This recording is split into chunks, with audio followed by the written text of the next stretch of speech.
Good evening. We'll take the attendance again.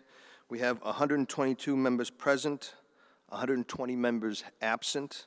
The number for a quorum is 122, so a quorum has been obtained and the meeting will come to order. At this time, per town meeting rule, I'll call upon town meeting members and anyone else present who so desires to rise and recite the Pledge of Allegiance to the United States.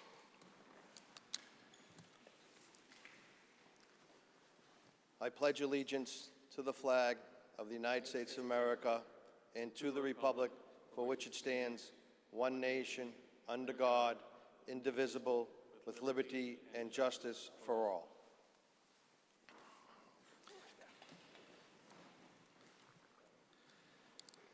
At this time, Town Clerk Amy Hennessy-Neves will now swear in new town meeting members. Thank you. Thank you, Mr. Moderator.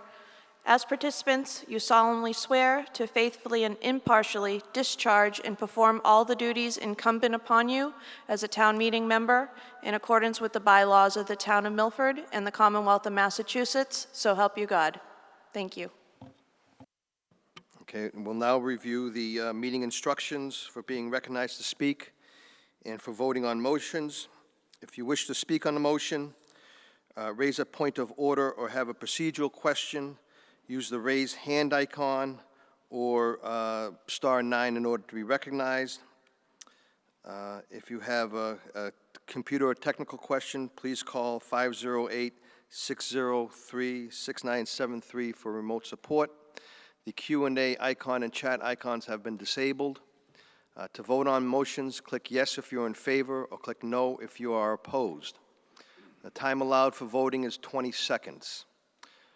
For questions calling for unanimous consent, if you object, for Zoom, use the raised hand icon, and for a mobile device, use *9.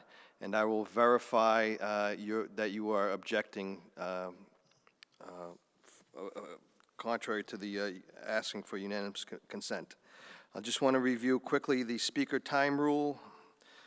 Initial presentation of articles by sponsors shall not exceed 10 minutes in total, whether presented by one individual or several.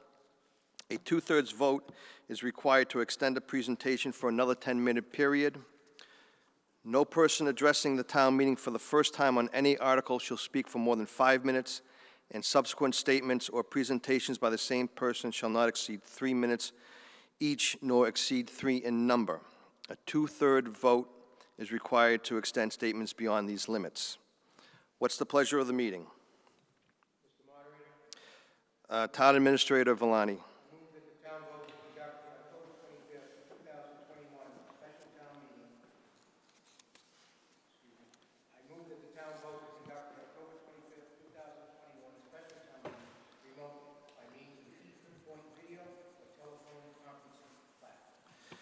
Motion's been made and seconded that the town vote to conduct the October 25th, 2021 special town meeting remotely by means of the Keypoint video or telephone conferencing platform. Does any voter care to be heard? There is nobody. If not, the question comes upon the motion to conduct the October 25th, 2021 special town meeting remotely by means of the Keypoint video or telephone conferencing platform. You may now vote yes if you are in favor or no if you are opposed on the remote voting system.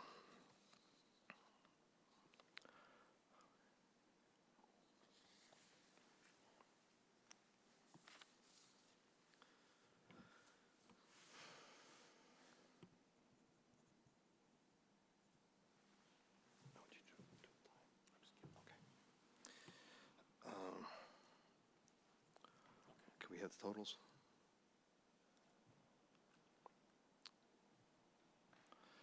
'81 having voted in favor, 2 opposed, the motion is carried. Town Clerk Neves will please read the opening of the warrant. Thank you, Mr. Moderator. Special town meeting, October 25th, 2021, Milford, Massachusetts, Commonwealth of Massachusetts, Worcester County. To either constable of the town of Milford in said county, greetings. In the name of the Commonwealth aforesaid, you are hereby required to notify and warn the inhabitants of the town of Milford, qualified by law to vote in town affairs, to meet remotely on the 25th day of October, 2021 AD at 7:00 p.m. The special town meeting will be held using a remote format. Town meeting members choosing to participate remotely will participate by means of the Keypoint video or telephone conferencing platform requested by the moderator. Those choosing to participate remotely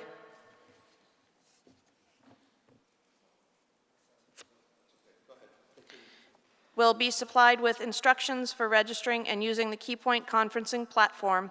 Members of the public desiring to access the special town meeting remotely may view the meeting in real time on Milford Public Television. The special town meeting will then and there act upon the following articles. At this time, we'll dispense with the reading of the articles. Clerk News, please continue with the officer's return of service. Thank you, Mr. Moderator. Commonwealth of Massachusetts, Worcester County, Milford, Massachusetts, date October 8th, 2021. Pursuant to the within warrant, I have notified the inhabitants of the town of Milford to meet at the time and place for the purpose within mentioned by posting attested copies of this warrant in 10 or more public places in Milford. Mark Calzaloya, Constable. At this time, we'll have a report from the Finance Committee. Alberto Correa, Chair of the Finance Committee. Thank you, Mr. Moderator.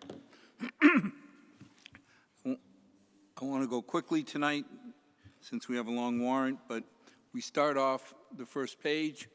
You'll see here that I've outlined the $127 million we expect to spend. At the beginning, you'll see that in the summary section, the education allotment of 57.9 is the expenses that they control, but you have to also add in $10 million round approximately for benefits and $3,700 for debt service. The rest of the breakdown is pretty consistent with the previous years. Employee benefits are 16%. A lot of that is the school employees. And down on the bottom, you can see how it breaks out with the gray, the largest being our educational expenses at 56%. Total, when you put in all the expenses, public works and public safety are 10 and 13%. Now, to give you an idea of what's coming up, I don't want to spend a lot of time here preempting the discussion, but when we look at the current warrant, we have almost $11 million that we're going to discuss tonight. We should feel very good that we can discuss $11 million. As everybody knows, we had a surplus this year of 10.9. We still have to be very, very frugal going forward. I mean, we can always look at the fact that we budget in at about 97% of what we expect. So we're hoping each year to have about a $3 million surplus, what we call free cash, which I find an oxymoron because it's neither cash nor is it free. That comes right out of our taxes. But when you look at the four biggest articles coming up, the first one is the pool. That's $4.6 million that we'll be discussing. The Godfrey Brook is actually much higher, but this is our portion of the grant that was given us. And the good news is we still have $300,000 left over from previous Brook articles. We have the Senior Center. Now here, I'm proud to say we're a victim of our own success. Sue Clark has really done an incredible job down there. And because she has, we wore out the carpet. We exceeded the use of the second floor. I remember years ago where she came to us the first time to get the exercise room funded. And I'll admit I was one of them. There were a lot of people who were skeptical about how much use will a exercise room get in a senior center. Well, she's proven us all wrong, and it's overused. So we're looking for $100,000 to build out the rest of the upstairs and expand the facility usage.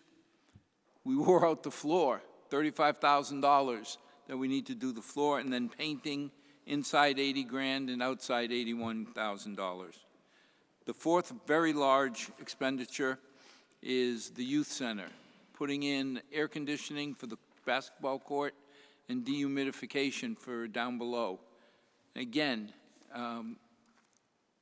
we're estimating that to be about $650,000, and again, more and more usage. Plus, we are protecting our investment. We have $6 million in that building. And realistically, if you don't take the humidity from downstairs out, it'll buckle the floor. If you look down at the second row, you'll see the water company, the never-ending story. Another $200,000 for legal fees, nothing we can do. I mean, your choice now is to continue it or walk away totally. So we're hoping that 175 to 200 will close the door on this. Then we have doors. This is the year of doors. Last year, the police department used their own budget to repair the small doors. Now, these are not the doors in front of the police station.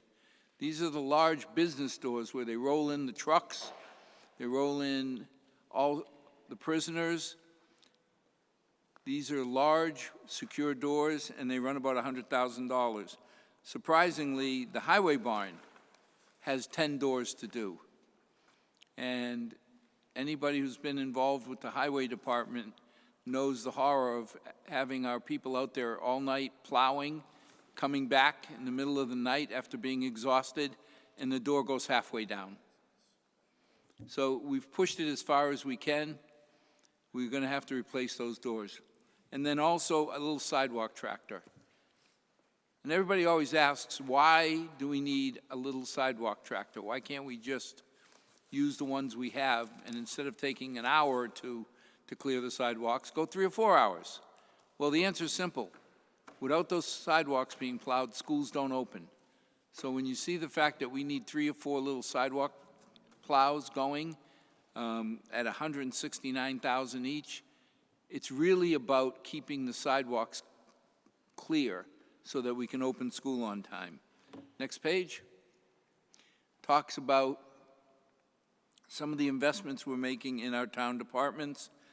Again, it's the sidewalk tractor and the garage doors that's the largest investment, but we also have a multi-use tractor for the Parks Department because they're taking on more and more items. For our firefighters, hats off, the tradition is continued. It's a $400,000 water truck. This is the truck that goes into the brush to bring water where there are no fire hydrants. The previous chief got an Army truck, donated, and then got a $50,000 water system put on it. So instead of spending $400,000, we spent $50,000. Our new chief won't be outdone. He got a grant for $360,000, and we are putting in $40,000 to get a new water truck. And then we also have the SCBA tanks. These are the life-saving tanks that our firefighters carry when they go into the fires. They have to be replaced every 13 years, the tanks themselves. This year, we're expanding the number of people. Well, we expanded them last year, so this year we're going to get some new tanks for them. As we go to Stacy School, the fire alarm system. And all of these items have been on the Capital Committee's list for quite a number of years. The fire alarm system is not a bunch of little fire detectors like you have in your house. When somebody asked us at the FinCom, how many of those little fire alarm detectors are you going to buy for $125,000? This is a major control system. Controls the doors, controls everything to make sure that if there is a fire, we're protecting our kids. We also swapped with the school committee. In the capital plan, we had planned on doing painting first and then the floors. For safety reasons, the carpeting should and was replaced with the school budget that they use for maintenance. And now they've come back to us and said, okay, we spent all the money that we were going to spend on painting to get the floors done first, so now we need $200,000 to paint. Library, the never-ending fence story. Many town meeting members remember that years ago we allocated an amount, $15,000 for a fence, and the prices went up, and they keep going up, and to Sue's credit, she didn't cheap it. She returned the money, waited till this year, and now she's coming back for a proper fence for $40,000. And again, when people ask, why do you need a fence? Well, years ago, it was syringes and bits and pieces of things that we don't want our kids exposed to.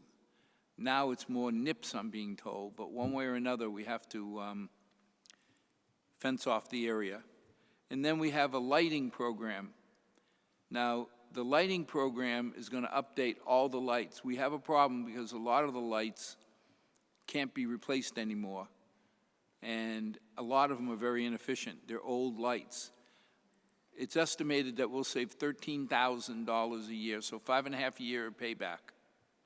And then over to the right, you'll see we never budget in our retirement salaries.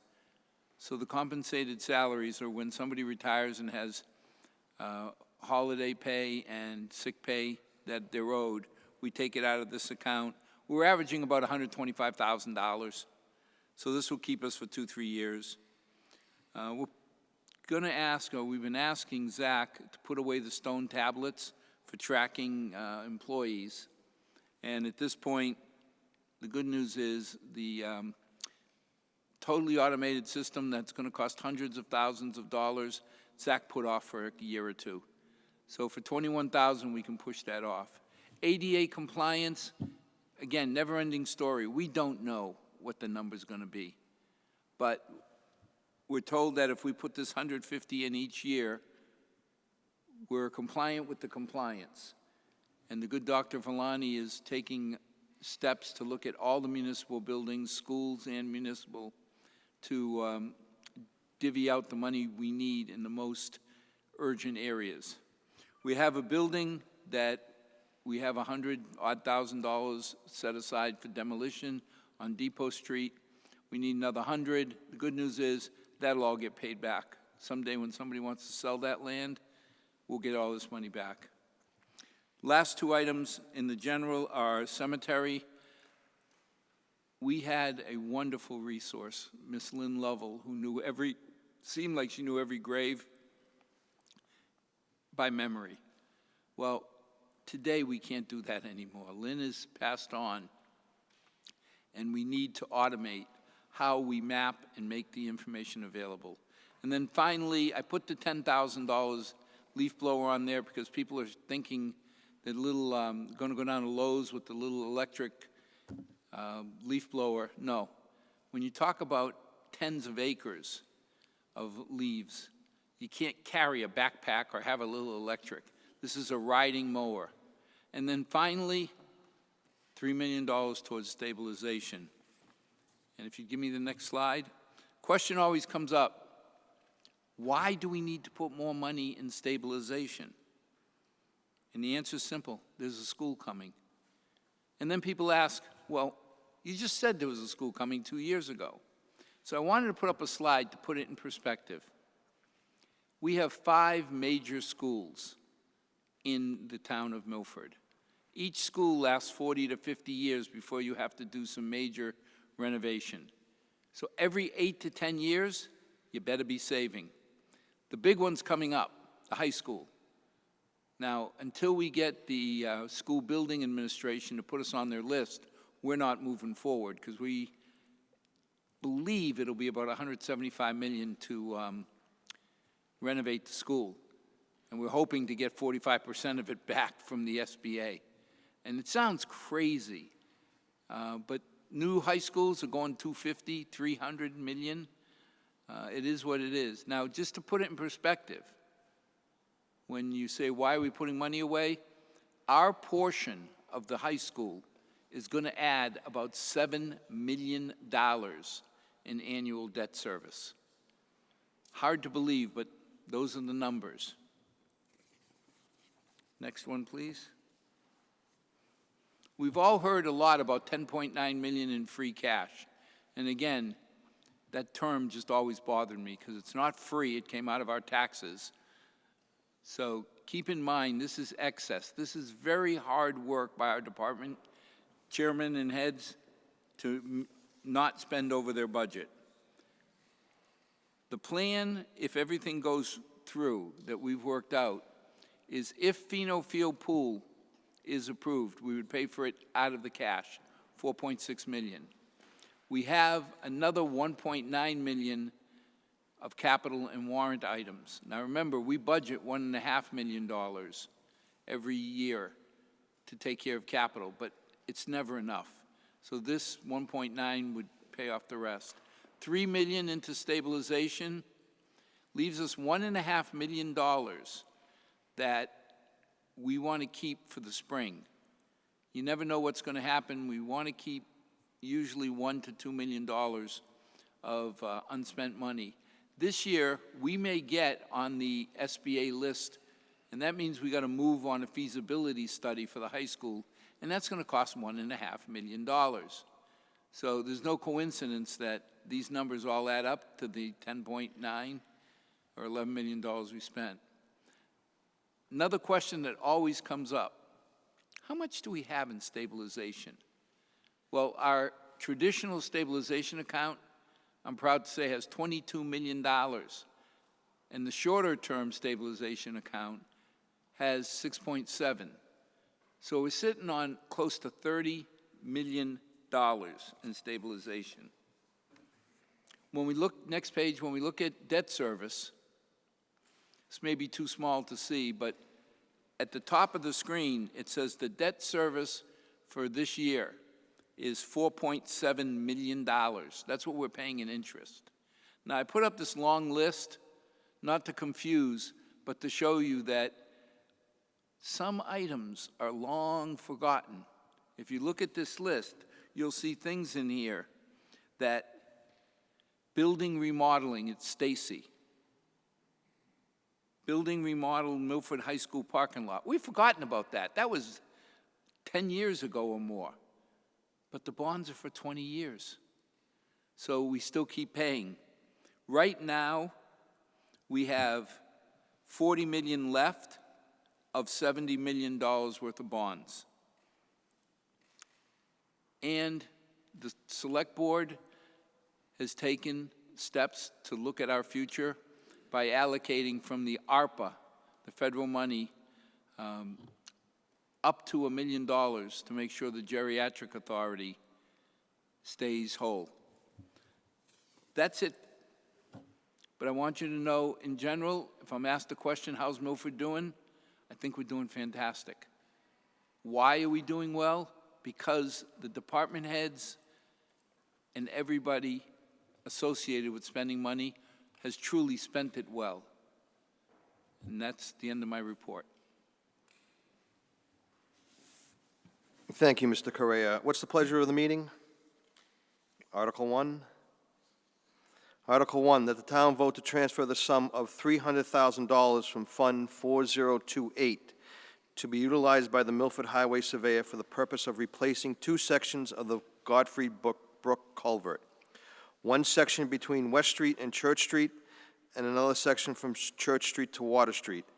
And furthermore, to see if the town will vote to authorize the Select Board to acquire by purchase, take by eminent domain, or otherwise acquire the rights in land being permanent and/or temporary easements necessary for the above project, to provide the sum or sums of money necessary to pay the cost of damage thereof from Fund 4028. Excuse me.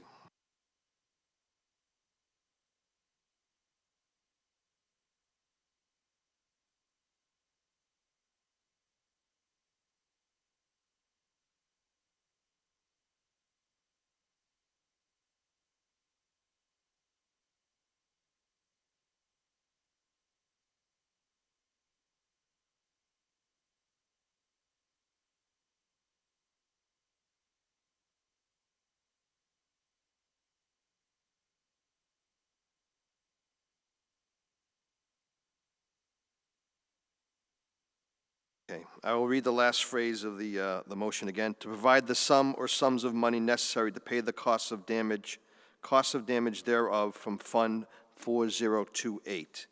The Finance Committee recommendation is favorable. Any voter care to be heard? If we can get Scott Crisafulli, Highway Surveyor.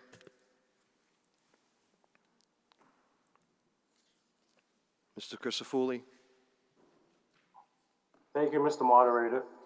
We were awarded a FEMA hazard mitigation grant beginning of this summer. The grant was for 75% of about $1 million that we will need to do those sections of the brook.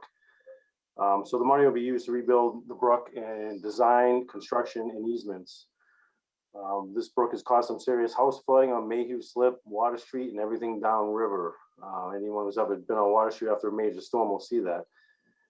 So this is also a continuation of the rebuilding of the Godfrey Brook that we've been doing over the years with similar grants. So the monies will be coming from an existing article approved at a previous town meeting. Thank you.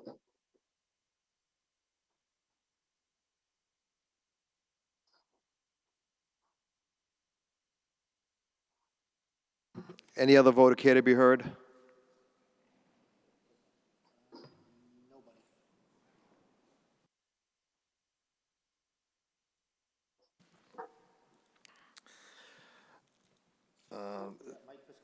Mr. Visconti?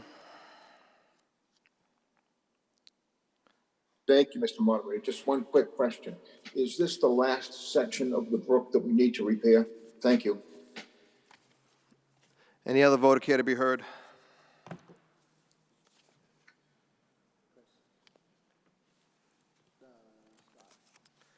Mr. Crisafulli? No, this is definitely not the last section. There's a few culvert crossings upstream that still need to be done. There are other sections on an adjacent brook that also need to be done. So it's just a continued process that we've been working on. Every time we can get a grant, we will get a grant to continue the work that needs to be done. Thank you. Any other voter care to be heard? Mr. Visconti? Thank you, Mr. Moderator. Would it not make sense that while we're mobilized to repair one section, that we repair whatever needs to be done? Thank you. Any other voter care to be heard?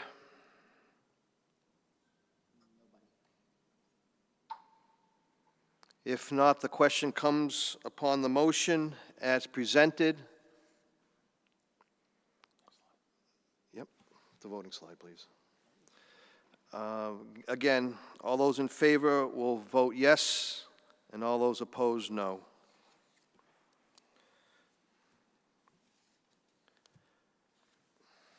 We got to do it. Okay, thank you.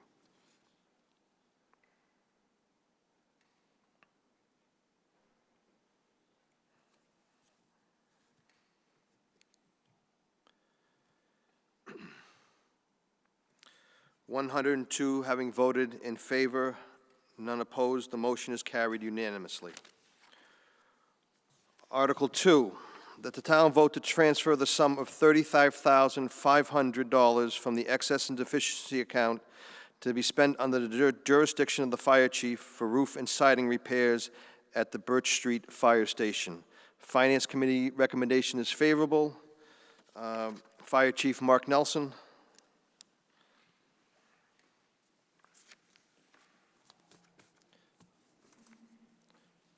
Thank you, Mr. Moderator, town meeting members. The Birch Street Fire Station roof and dormer siding need repairs. A contractor from Massachusetts Tradesperson Statewide Contracts assessed the roof. Problems were identified and are repairable. So we hope for your support for this article. Any other voter care to be heard?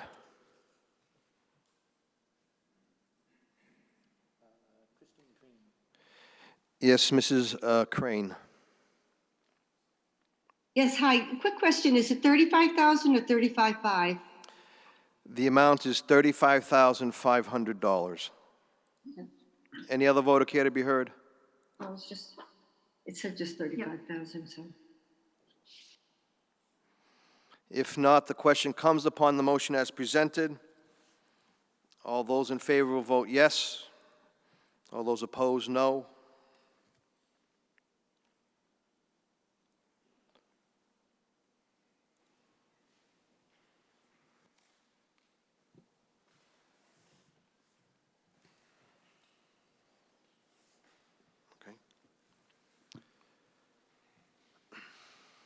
103 having voted in favor, none opposed.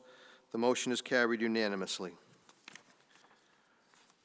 Article 3, that the town vote to transfer the sum of $400,000 from the excess and deficiency account to be added to the account established pursuant to General Laws, Chapter 40, Section 13D, approved as Article 24 of the October 21st, 2013 Special Town Meeting warrant. Said sums to be utilized for future payment of accrued liabilities for compensated absences. Finance Committee report is favorable. Any vote or care to be heard? Mr. Moderator, Michael Walsh, Chair of the Select Board. this article seeks the sum of $400,000 to be utilized to replenish the compensated absences fund to make any required payments under union contract for unused sick leave to our retiring police and firemen. The fund is depleted at this time with a number of known retirements expected during the current fiscal year.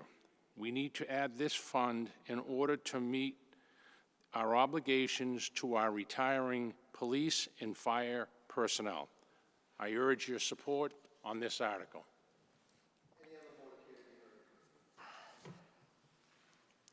Any other vote or care to be heard? If not, the question comes upon the motion as presented. All those in favor will vote yes. All those opposed, no.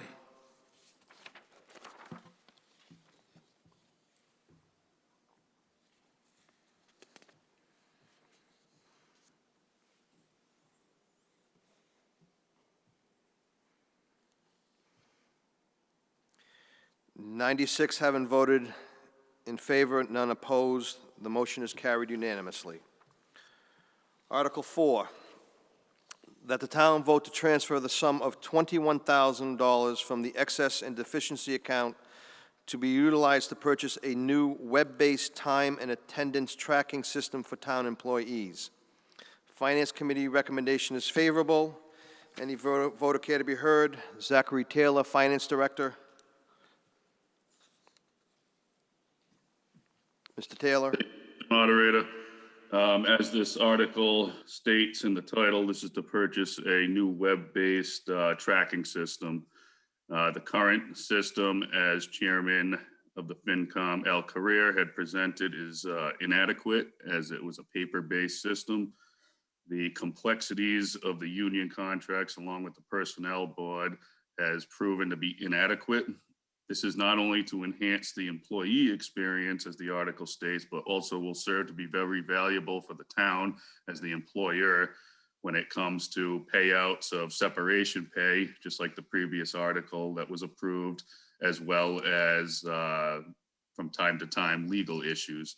This software will also be compatible with our current accounting software package, as well as any future package. I urge your support for this article. Thank you. Does any other voter care to be heard?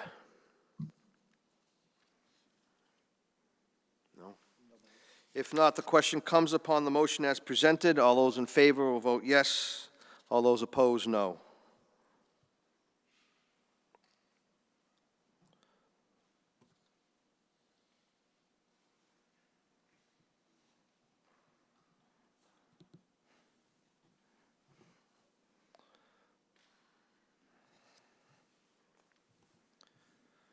Okay.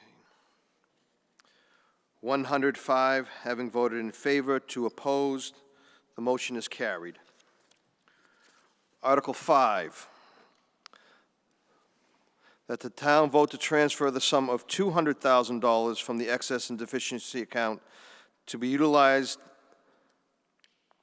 by the Milford School Committee for the purpose of an interior painting project at the Stacy Middle School. Finance Committee recommendation is favorable. Any vote or care to be heard? Megan Hornberger, Chair of the School Committee. Okay.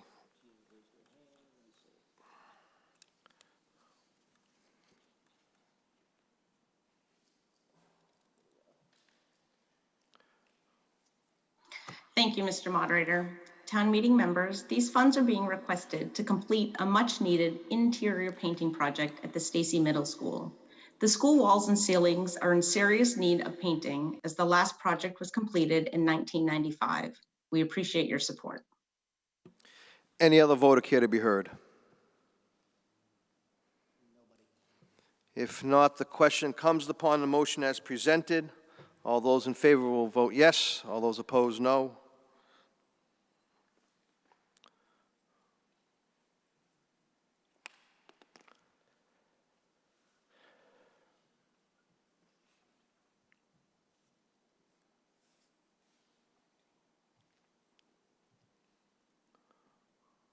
(104) having voted in favor, 3 opposed.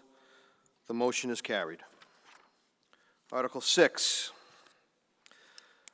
that the town vote to transfer the sum of $100,000 from the excess and deficiency account to be spent under the jurisdiction of the police chief for the purpose of replacing garage doors located at the police department. Finance Committee recommendation is favorable. Any voter care to be heard? Attorney Richard Villani, Town Administrator. This article seeks the sum of $100,000 to replace and install 4 insulated rolling steel doors at the police station. The doors are not functioning properly and are obviously replaced. Any other voter care to be heard? If not, the question comes upon the motion. Mrs. Crane? I'm sorry, we couldn't hear anything that Mr. Villani had said. I apologize. Okay, Mr. Villani, can you repeat that, please?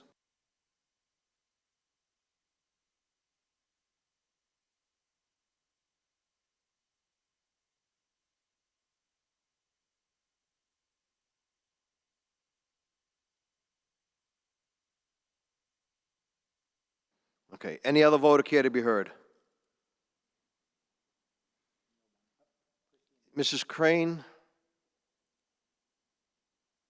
I am so sorry, but I didn't hear anything. I don't know if maybe it's my computer or if anybody else was having trouble hearing that. I heard nothing. Well, who's? Mr. Visconti?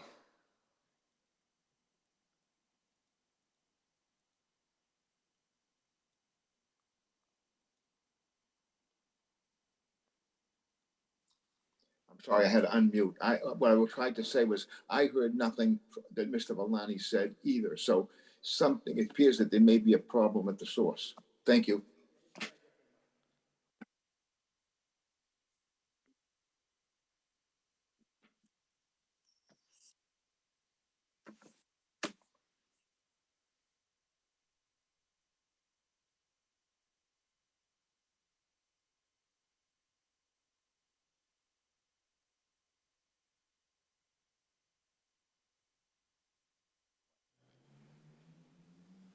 Does any other voter care to be heard? Okay, if not, the question comes upon the motion as presented. All those in favor will vote yes. All those opposed, no.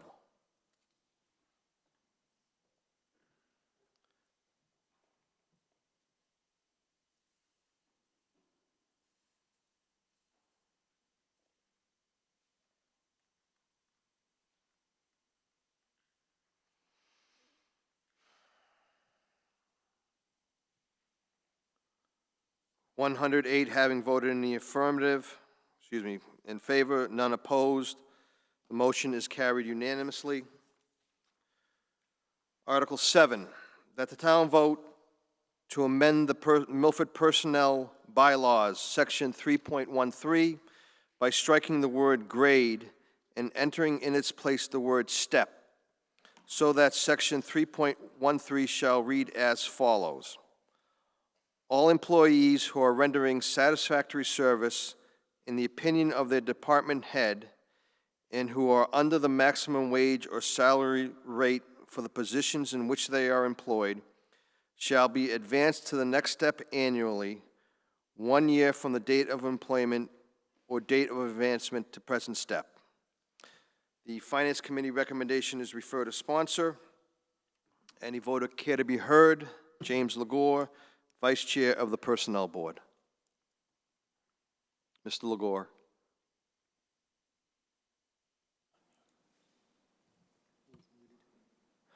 Mr. Legore, I believe you have to unmute yourself. Thank you. Thank you. The word grade was inadvertently inserted into the language instead of the word step. We are looking to amend the bylaws for consistency. Any other voter care to be heard? If not, the question comes upon the motion as presented. All those in favor? Oh, Mrs. Carlin? That's okay. Let's, because of the system. Mrs. Carlin? All right. We'll pick her up after.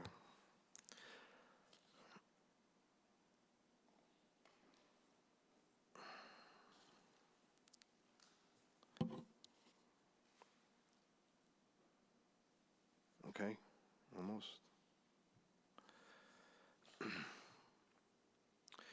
96 haven't voted in favor, 2 opposed. The motion is carried. Article 8, that the town vote to transfer the sum of $4,600,000 from the excess and deficiency account to be spent under the jurisdiction of the Parks Commissioners to renovate the Pheno Field pool based on the design and recommendations resulting from the feasibility study. The design shall include, but not be limited to, recreational swimming, lap swimming, an all-inclusive playground, and infrastructure improvements to include compliance with the Americans with Disability Act. Finance Committee's recommendation is favorable. Any voter care to be heard? Paul Pellegrini, Chair of the Parks Commission.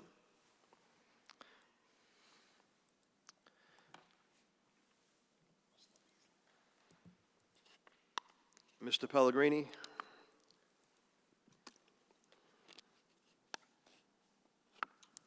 Sorry, Mr. Moderator? Yes, thank you. Okay, sorry about that. Thank you. The renovation of Pheno Pool was addressed by a feasibility study conducted in June of 2019. This study produced proposed designs, accessibility concerns, and a list of other infrastructure deficiencies.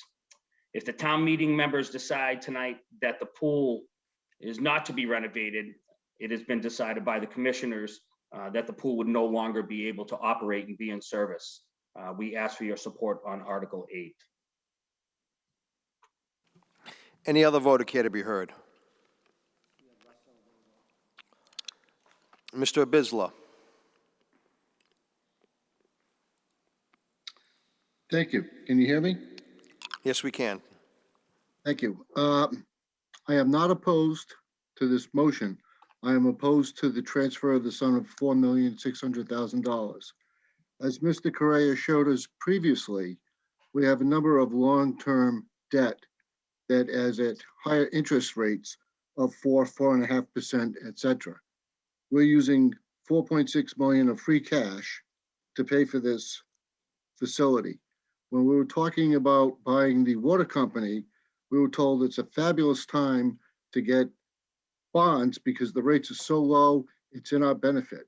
Why are we spending cash for this project when we could bond it out and use the $4.6 million to pay down some of those other higher interest rate bonds? So for that particular reason, I'm voting against this article. I think it could be better funded by a different mechanism. Thank you. Any other voter care to be heard? Mr. Pellegrini? Mr. Moderator, I'd like to ask that town meeting members allow Tom Scarlatta from Bargman, Hendry, and Archetype to present a PowerPoint. Tom's been the architect behind the whole design and the whole feasibility and entire phase of this project. It is my understanding that Mr. Scarlatta is not a registered voter in the town of Milford. It requires unanimous consent of this body to allow him to speak. At this time, does anybody object to Mr. Scarlatta addressing town meeting. If you do, please, if you have a computer, raise your hand with the icon, press that, and if you have a mobile device, please press *9. Thank you. Three, okay. Who are the people? Okay, okay, and who else? Okay, if you bring up Mrs. Crane. Yep. This is a, hi, thank you. Mrs. Crane, do you object to Mr. Scarlata speaking? And this is a finance, do we need this because it's a finance? Mrs. Crane, Yeah. the question before us right now is whether Mr. Scarlata can address this body. Do you object? Yeah, I object. You object to Mr. Scarlata, thank you. We have Mr. Visconti? So he doesn't talk. Yes, Mr. Moderator. Yes, Mr. Visconti, do you object as well? I object only because I cannot not see any of the PowerPoint presentation up here, so something must be amiss there. Okay. If I can see the presentation, then I won't object. I think the presentation is coming up next, correct? All right, so we still have one objection. So what we'll do is we will recess. Do you know how much time Mr. Scarlata will need to do his presentation? Anybody? Mr. Pellegrini? Can you get Mr. Pellegrini on? Mr. Pellegrini, how long will it take Mr. Scarlata to present the town meeting? I was told about 10 minutes. At this time, we'll recess for 10 minutes to allow Mr. Scarlata to do his presentation. Thank you. Mr. Scarlata? Tops. If you can pull him up.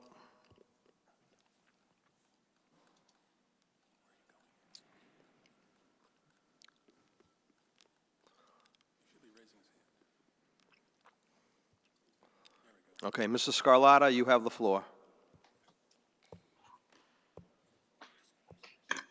Thank you.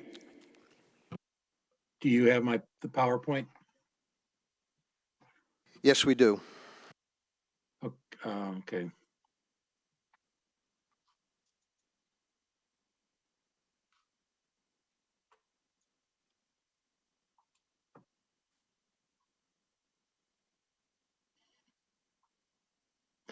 Well, I'll speak very quickly. Again, we've worked on this project for a couple of years with the town, dealing with town staff, talking with the programming, observing the pool operate. Next slide.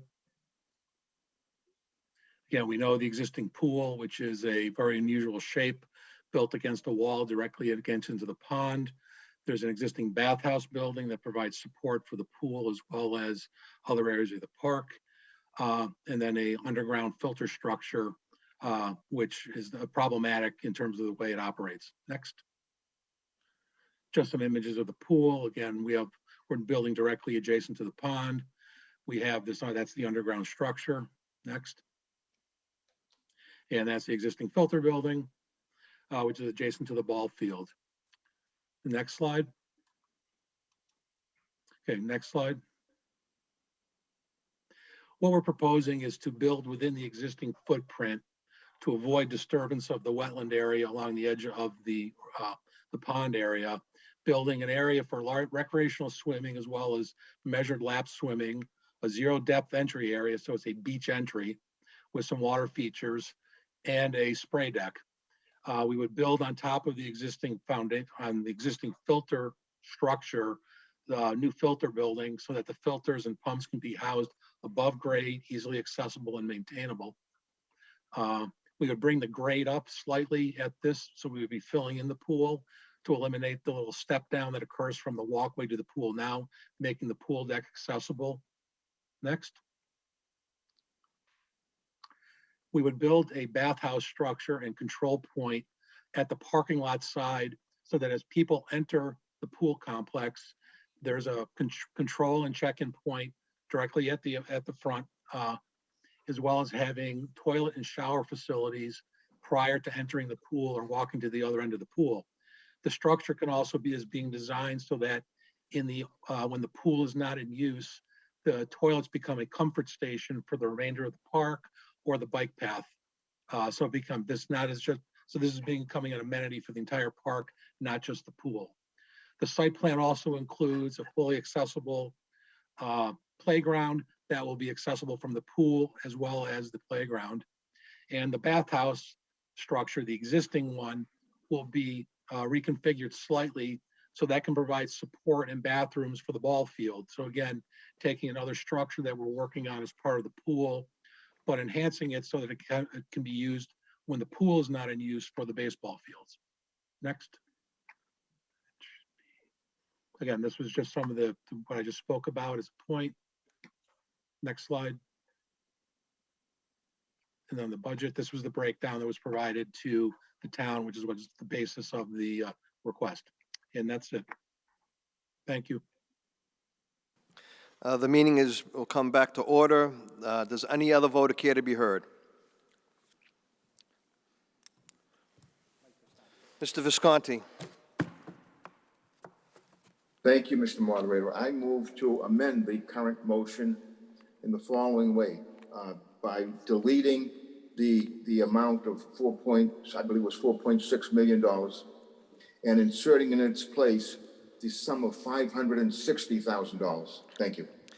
Motion's been made and seconded to amend the main motion by striking out the sum of $4,600,000 and inserting the sum of $560,000. Does any voter care to be heard? Mr. Visconti.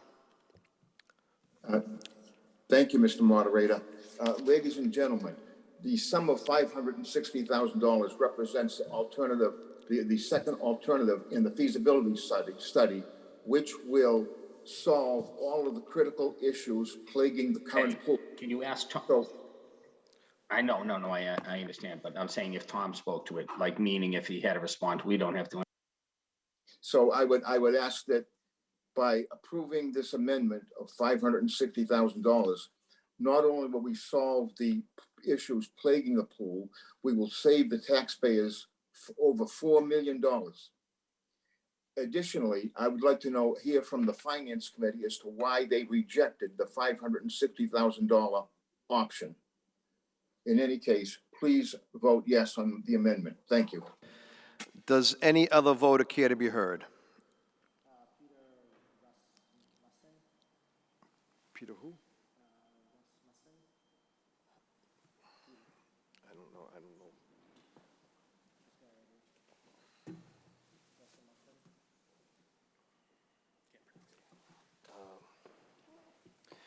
Mr. Rasmussen.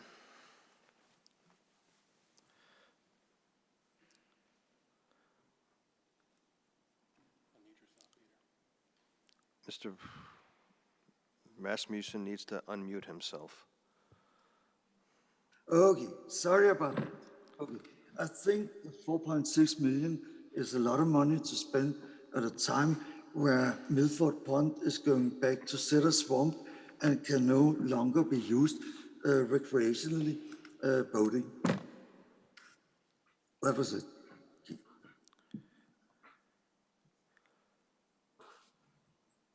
Okay. Any other voter care to be heard? Mr. Visconti. I'm sorry, I believe my hand was still raised from when I made the motion to amend and talked about it. So I think I've said what I need to say. Thank you. Does any other voter care to be heard?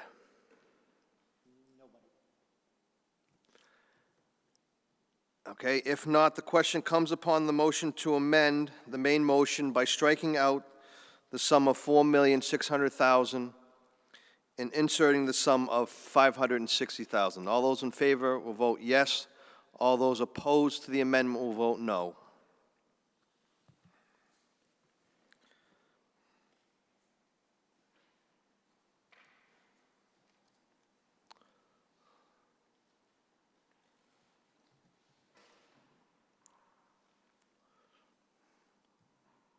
Okay.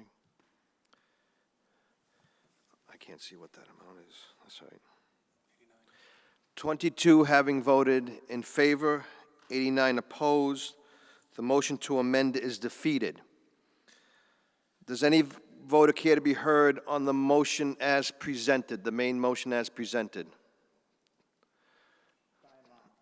Mr. Brian Long.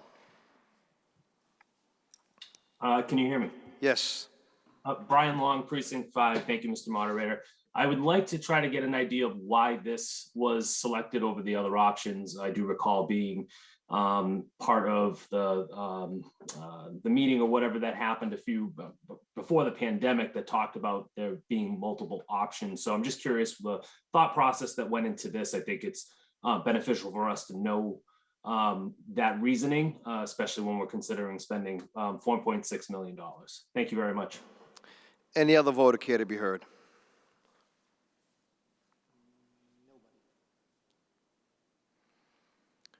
If not, the question comes upon the motion. Mr. Rhodes? Can you hear me okay? Yes, Mr. Rhodes. I think Mr. Long asked a very good question. I'd like to ask the Parks Commissions to respond to that question. Thank you, Mr. Rhodes. Any other voter care to be heard?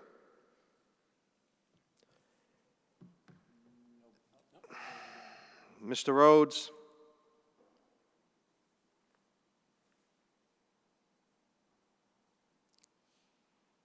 I'm all set to vote in favor of this, but I mean, this is an important question that Mr. Long asked, and it's a useful item, and I don't know why the Parks Commission are not willing to spend a few moments answering that question. This is an important question that was asked. Okay, thank you, Mr. Rhodes. Can you ask them one more time, please? Okay. Mr. Pellegrini?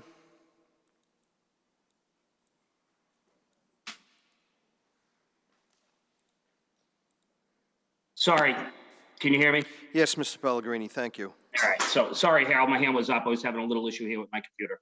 So in response to that, we've done a couple forums, right? They've been public forums, very well advertised. We went through a bunch of options.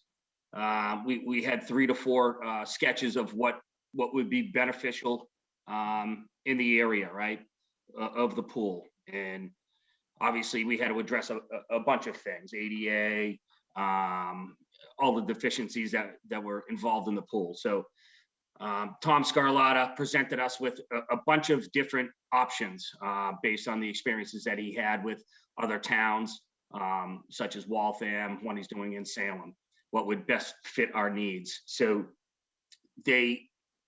and obviously the Parks Department expressed their interest of what they would like, one being the playground to add to the pool, kind of make it more of a community setting versus just a pool setting. And the pool would be, the whole area would be beneficial to the town. Like we talked about having access to the whether it be the restrooms or the snack shack for the baseball field, the football team, the soccer teams that use the annex, kind of make it like a multi-purpose area. So when we came up with this whole thing, it felt like it accommodated all the families, all the programs that we have in town that use it, whether it's a youth center or community use that use the pool and use that area, not just for the pool, also provide a beautiful playground for members of our community, people of our community. So this was the best design. We had a pool for a pool for the kids. We had lap pools for adult swim. We had a splash pad for the little ones who want to play in that. And like all the other things I mentioned, that the whole project brought, not just as a pool, but it would have brought to the whole area down at the Pheno complex.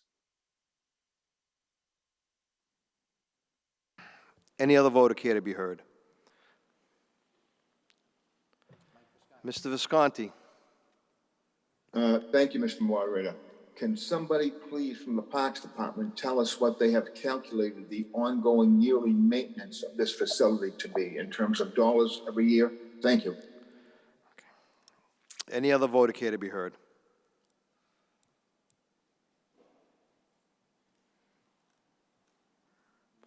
Okay, if not, Mr. Bisla.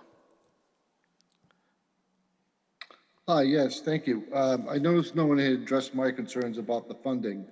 I think it would be beneficial to defeat the article and then retake it up in the Springtown meeting. Thank you. Any other voter care to be heard? Mr. I don't believe there was a motion to table. He said it should be defeated and take it up into the Springtown meeting. Motion to table would be out of order and would not be in order in this situation. Mr. Taylor, I believe. He dropped off. Mr. Cole. Thank you, Mr. Moderator. Can you hear me? Yes, thank you. Thank you. Appreciate it. Brian Cole, Precinct 8. As far as I can tell, there's two questions that we're trying to answer with this article here, right? One is, do we want to rebuild Pheno Pool? And judging by the vote for the previous amendment, I think the room is in agreement that yes, we do. It's a great resource for the community. I go there all the time with my family, with my 3-year-old daughter. There's young families, there's old families, there's, people who have lived in town for 45 years and people who have lived in town for 45 minutes. It's everything Milford should be, not to get too dramatic about it. And then the second question is, do we want to replace Pheno Pool with this design? And I think the previous speakers from the Parks Commission have addressed this point well. There were a number of public hearings on it. This is a design that includes things for the youngest swimmers, the oldest swimmers, teens, grade school kids, everybody. Is this the design that I would have picked if I had free reign? I don't know, maybe not. But I understand that my needs are going to be different than the needs of a family with 3 kids of different ages, or the needs of someone who's not going to use the pool, but is going to use the bathhouse that's going to be open all season now, or all year now.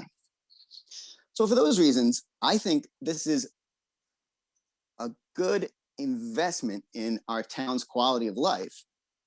I think this is the type of thing that makes Milford a good place to live. I will be wholeheartedly supporting this article, and I hope you all will be too. Thank you.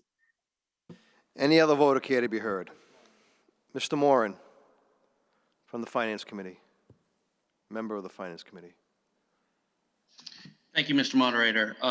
Chris Moran, Precinct 5. I just wanted to answer the question of a previous member regarding the funding. I know because I was the one that made the statement about that the borrowing power right now would never be better for 70 million. And I absolutely meant that. But still, if I had $70 million in our checking account and knew I could pay it off and not pay 4.5%, I would do that. In this particular case, we actually have the $4.5 million in our savings account. So it actually, to put it on debt service, which will affect borrowing rating for future schools, as well as, hey, if you can save 4.5% by not borrowing it, why not do it? And that's why I recommended that we pay this off from free cash, because, comparing $70 million and paying that off versus $4.5 million is a big difference. So I just wanted to clear up one of the previous questions, speakers' questions. Thank you, Mr. Moran. Any other voter care to be heard? Mr. Visconti, I think you've addressed this meeting now at least 3 or 4 times on this issue. So if you want to address it one more time, we're going to need to take a 2/3 vote.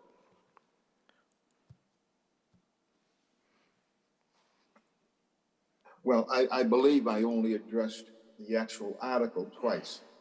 You can't count the amendment as me addressing it. Okay, Mr. Visconti, go ahead. Last comment, Mr. Visconti. Last comment. I would still like to hear from the FinCom as to why they rejected the several less expensive options. Can somebody from the FinCom please stand up and tell me why they rejected that option? Any other voter care to be heard?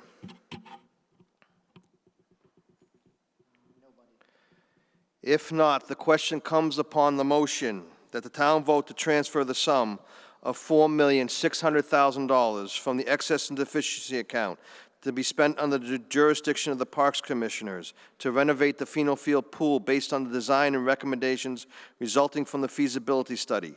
The design shall include, but be not limited to, recreational swimming, lap swimming, and all-inclusive playground, and infrastructure improvements to include compliance with the Americans with Disabilities Act. All those in favor will vote yes. All those opposed, no.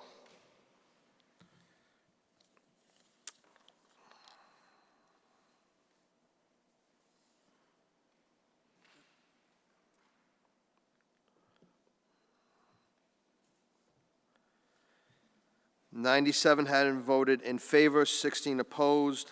The motion is carried. Article 9, that the town vote to accept as for a public way, a private way known as Gordon Drive with appurtenant easements as follows. Mr. Moderator, Mr. Attorney Villani. the legal description is the same as printed in the Select Board's report that was mailed to all town meeting members with the warrant.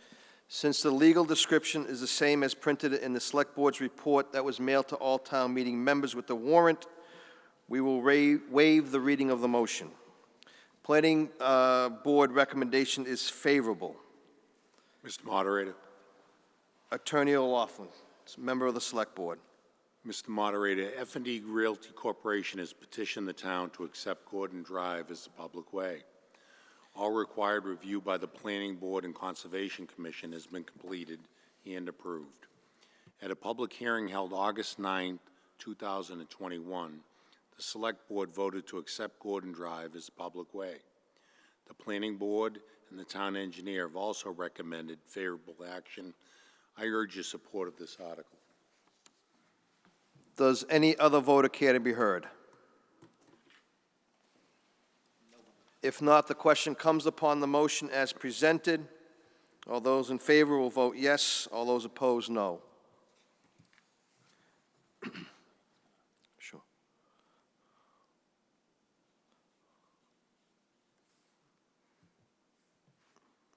Okay, again, all those in favor will vote yes. All those opposed, no.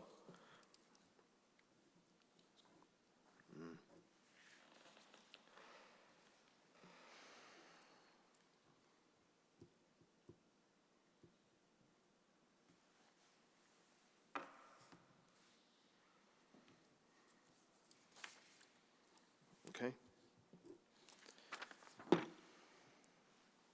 103 having voted in favor, 4 opposed, the motion is carried. Article 10, that the town vote to amend its vote under Article 4 of the May 24th, 2021 annual town meeting warrant as follows. 1, by adding the following budget to Department 450, Water Department. Line item 5110, Personal Services. Fiscal year 2022 proposed budget, $712,098. The percentage increase or decrease from the previous year is 0%. Line item 5300, General Expenses, $833,000 in fiscal year 2018 expended. Fiscal year 2022 proposed budget, $805,300. Percentage increase or decrease, 0%. Line item 5310, Plant Replacement Fund.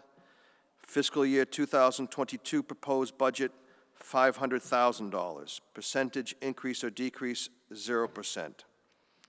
Line item 5440, Repair, Maintenance, Water Projects, $500,000. Fiscal year 2022 proposed budget. Percentage increase or decrease, 0%. Line item 5900, Maturing Debt. Fiscal year 2022 proposed budget is 0%. 0% increase from the previous fiscal year. Line item 5910, Short Long-Term Interest, $1,150,000 for fiscal year 2022 proposed budget. Percentage increase, decrease, 0%. Total Water Department fiscal year 2018 expended was $833. Fiscal year 2022 proposed budget, $3,667,000, $3,667,398, a 0% increase from the, or decrease from the previous year. 2, by amending the introductory language of the final clause of the vote on Article 4 of the May 24th, 2021 annual town meeting to read as follows. And further, of the total of $120,276,245,000 as above, $4,272,869,000 shall be raised from the Sewer Enterprise Fund. $3,667,398,000 shall be raised from the Water Enterprise Fund, and further, the following amounts be transferred from certain line items above to the accounts listed as set forth below. 3, further, $3,667,398 shall be raised from the Water Enterprise Fund as follows. Water Enterprise receipts, $2,918,231, $2,918,231. Water retained earnings, $749,167. Finance Committee recommendation is favorable. Any voter care to be heard?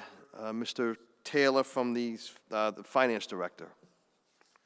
Thank you, Mr. Moderator. Town meeting members, you may recall at the August 2nd, 2021 special town meeting, this body had approved the purchase of the privately held water company. We are working towards finalizing this purchase. You will notice a number of articles throughout this warrant that will address necessary aspects to finalize this purchase, one of which, as was described at that meeting, is to set a budget within the enterprise fund. Now, as that was just read by the moderator, it seems a little busy. However, it is in line with how we traditionally vote at the annual town meeting via Article 4. We have to cross some T's, dot some I's, hence having 3 different sections of this budget. For those of you familiar with the sewer department, we very much mimicked the structure of that budget for the water department. As was described and read by the moderator, we have personal services, general expenditures, 2 separate plant replacement accounts, and repair and maintenance, maturing debt, short and long-term interest. You may have noticed that the maturing debt was 0 for the current fiscal year, and that is due that this budget will take place theoretically from December 1st, at the latest December 7th, till the remainder of the year, which will be June 30th. That represents approximately 7 months. Right now, the way we have the bond structured, the first principal payment will not occur during that period. It's the maturing debt being 0 at that point. The next aspect I'd like to address is the third point, where the moderator described water enterprise receipts at $2.9 million and water retained earnings at approximately $750,000. We feel that the full $3.6 million budget will be sufficient through water receipts. However, you may recall back in 2018, this body appropriated $750,000 to be seed money, quote unquote, for the enterprise fund, and it has been in that account ever since. So as somewhat of a safety net, we are looking to seek approval to use those funds as well. This budget will be sufficient for the remainder from December 1st to June 30th, and I urge your support on approving this budget. Thank you. Does any other voter care to be heard?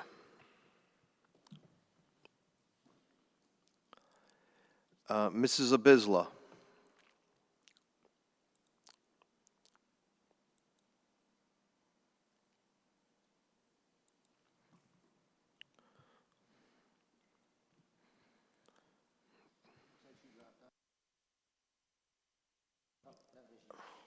Mrs. Abisla? Bishop, Precinct 3. I just had a question with all that detail. The motion was put up on the screen just says as follows, and there's nothing following. Was there any reason that that information was not included in either the packet that we received as town meeting members, or it wasn't put up on the slide for review? Thank you. Does any voter care to be heard?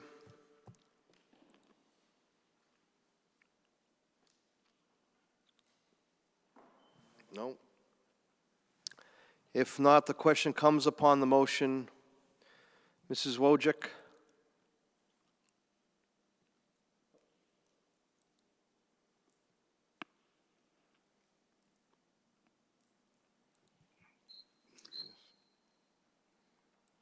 I unmuted. Can you hear me? Yes, Mrs. Wojcik, go ahead. Okay. I'm wondering why people are asking questions and you're rolling right by them without getting any answers.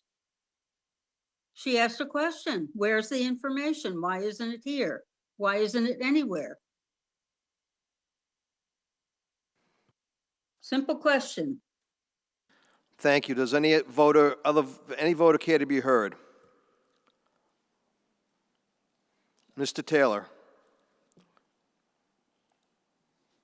Yes, thank you, Mr. Moderator. I'll address that last question, and it's simply because we did not have the full language prepared in time for when the mailing was delivered to town meeting members.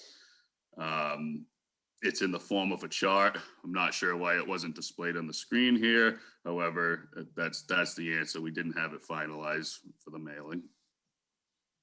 Thank you. I believe the reason it's not put on the screen is just too much information to contain on one slide, given the technology that we have. But in any event, does any other voter care to be heard? Yes, Mr. Bisla. Hi, I would like to make a motion to pass over this article until we have that information in front of us about the budget so that we can make a rational decision instead of having it read to us. Thank you. Okay, motion's been made and second to pass over the article. Does any voter care to be heard on the motion to pass over? Mr. Taylor? Thank you, Mr. Moderator. Yeah, I find that to be very dangerous. I do understand that a picture is worth a million words. It is very much consistent with how we vote at the annual town meeting for Article 4. If helpful, we can go through the numbers again. We've been working on this for 7 years. We've gotten to this point where we really had to work with the attorneys and whatnot during this process through executive session. And again, that's why it has not been included when it was mailed out. But I would like to affirm that we are very comfortable and confident with these figures. It will be all contained within the enterprise fund. Again, it mimics the sewer department. It's in the same format. I urge your support on the main motion. I urge defeating this amendment. Thank you.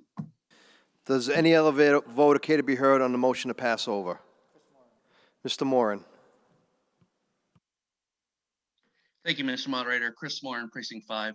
I cannot echo any louder what the finance director just went over, because right now, to not create a budget for something we've been working for 7 years for, because it hasn't been presented. I understand the question. If the moderator wants to recess for a minute to get those numbers up, I cannot stress enough that this funding of the water department is essential.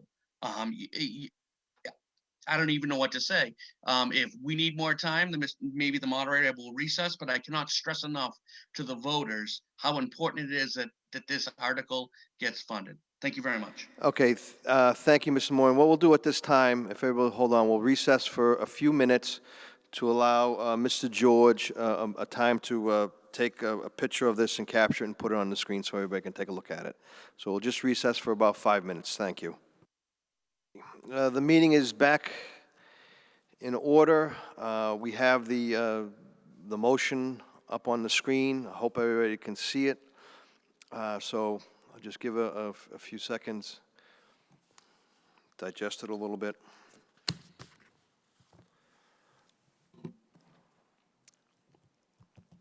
At this time, does any voter care to be heard?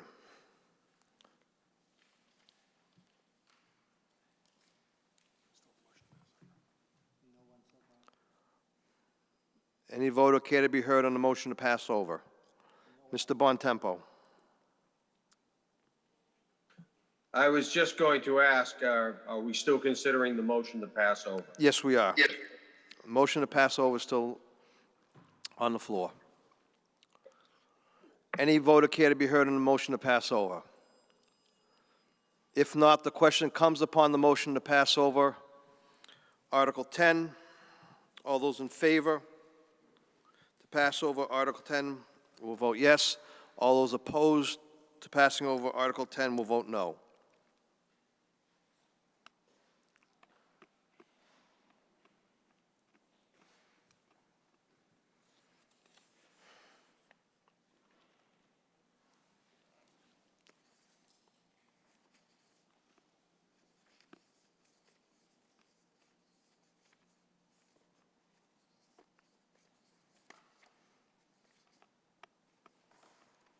Okay.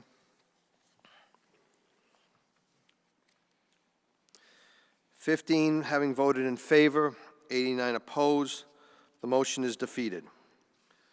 Now the question, does anybody care to be heard on the motion, Article 10 as presented? Anybody? If not, the question comes upon the motion as presented on the screen. All those in favor of establishing the budget for the water department will vote yes. All those opposed, no.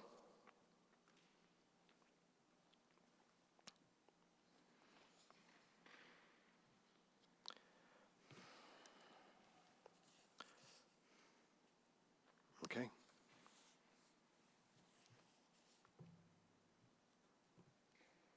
(101) having voted in favor, 5 opposed, the motion is carried. Article 11, that the town vote to transfer the sum of $35,000 from the excess and deficiency account to be spent under the jurisdiction of the Select Board for the purpose of removing the existing carpets and installing new vinyl flooring at the Milford Senior Center. Finance Committee recommendation is favorable. Any voter care to be heard? Moderator. Paul Mazzucchelli, member of the Select Board. Yes, good evening, town meeting members. This article seeks the sum of $35,000 to install new vinyl flooring at the senior center. This will replace the original carpet, which is worn and in need of replacement. This item is on the capital plan, and I urge you to support this article. Any other voter care to be heard? If not, the question comes upon the motion as presented. All those in favor will vote yes. All those opposed, no.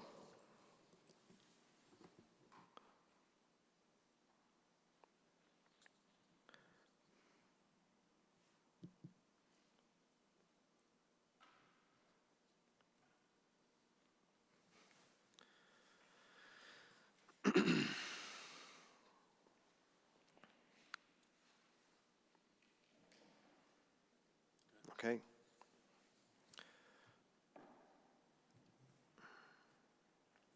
(109) having voted in favor, none opposed, the motion is carried unanimously.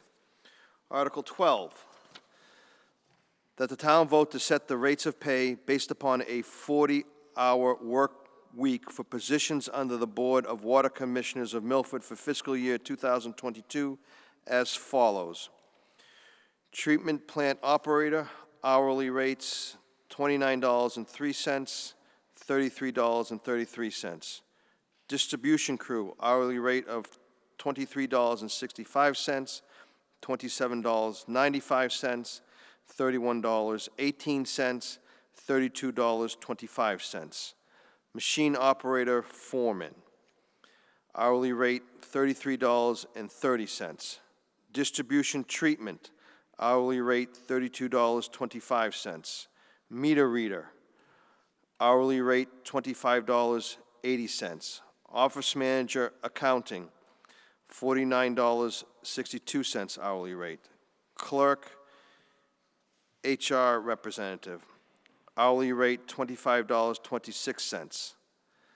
Operations manager, annual rate of $82,732. Minutes recorder stipend, annual rate of $3,968. And commission member, annual rate of $5,400. For hourly employees, the starting rate for new employees shall be as above, and where higher rates are shown for a category, movement to such a higher rate shall be annual, subject to satisfactory service. All employees working in any of the above positions for the Milford Water Company at the time of commencement of operations of the Milford Water Department who transfer to said water department, if such employee's rate of pay is higher than that reflected herein, shall continue to receive the rate of pay in effect for such position with the company as of the date of this vote, which rate may include license achievement increased in each case by 7.5%. Further, hourly employees achieving state operators license grade 1 through 4 after the date of this vote shall be entitled to an increase of 50 cents per hour for each additional license grade achieved, to a maximum of $2 per hour. Water company employees in the position of treatment plant operator or distribution crew will be placed at the hourly rate above, which is closer to but greater than their rate of pay as of the date of this vote. Employees on mandatory on-call status shall receive a stipend of $25.75 for each day of such on-call status, in addition to any overtime pay in the event of a call-out. Benefits will otherwise be in accordance with the personnel bylaws of the town, and continuous time and service with the Milford Water Company will be counted in relation to all applicable benefits. In addition, if an employee's current vacation entitlement with the Milford Water Company exceeds that reflected in the Milford personnel bylaws, she shall continue to receive that entitlement until such time as achievement of an entitlement to the same or greater vacation time under the personnel bylaws, after which said bylaws shall control. Finance Committee recommendation is favorable. Does any voter care to be heard? Before I do that, I'd just like to make one statement for the record. That is, let the record show that the petitioner for Article 12 of the October 25th, 2021 special town meeting is the Personnel Board. Again, the Finance Committee recommendation is favorable. Mr. Legore, Vice Chair of the Personnel Board, has opted to allow the presentation of Article 12 to be made by Attorney Gerald Moody. Mr. Moody, you have the floor. Am I able to be heard now, Mr. Moderator? Yes, Attorney Moody, thank you. Not Attorney General, just attorney. A slip of the tongue. That's all right. Jerry Moody, Precinct 6, and I've been working closely with the Board of Selectmen and the Water Commissioners on implementation of the acquisition of the water company and the creation of a water department. And this is an important article in that regard. And it's very, very similar to what was done in 2017 by this body when we thought it was going to take place at that time. It's important, of course, that the employees know what their rates of pay are going to be, how they will fit into the system. And this article is a temporary measure because as time goes by, there's going to be work done to fully integrate the new water department employees into the town personnel system and into what we call Article 2, setting the wages. And that's coincident with the study that this body authorized some time ago. This one, again, it takes care of certain problems. It makes sure that the pay of the employees is going to be consistent with their current pay, and also with recognition in there of some of the additional costs that are going to be imposed upon those employees by virtue of coming to the town's service. So just to go through a number of the items that it does, it sets the 40 hours per week. Without that, the hours would be 35 hours per week. The employees now work 40 hours per week, and they'll work 40 hours per week, the same as the sewer department under this language. Again, it sets the wages at the current rates with an increase that recognizes some of the heavier benefit costs of the town. So it keeps them and it keeps them fairly compensated based on what they're getting now. It also just ensures that no employee will suffer a pay increase inadvertently by implementation of this.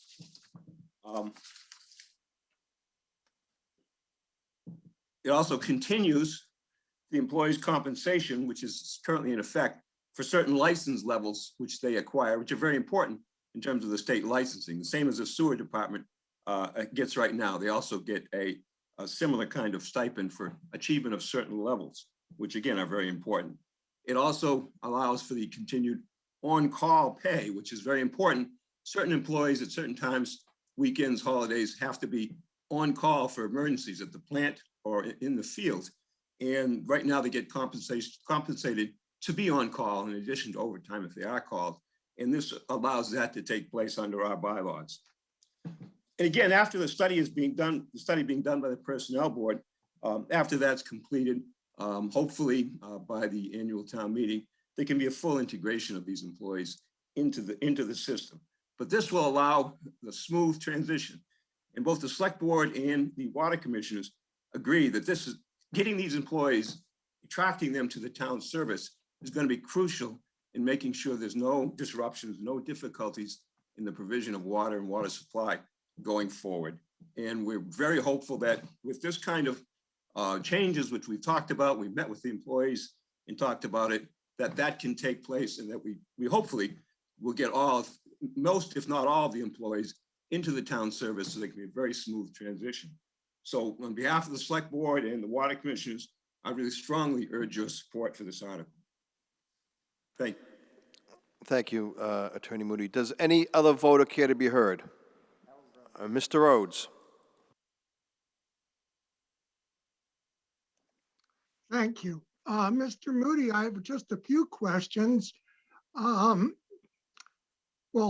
first, I'd like to say that I understand the importance of this motion getting passed so that we can get started with the water company. So, please understand that I'm in favor of it.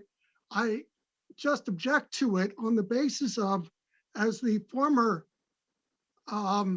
chairman of the Personnel Board and multi-year member, it would have been more wise to put it in as part of an Article 2 right now and not carve out a special mechanism, which is more difficult.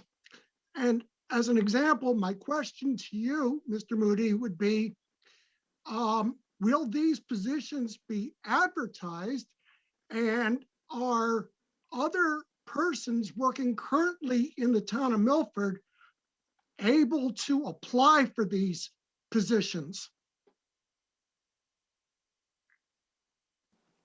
Thank you, Mr. Rhodes. Does any other voter care to be heard? Attorney Moody.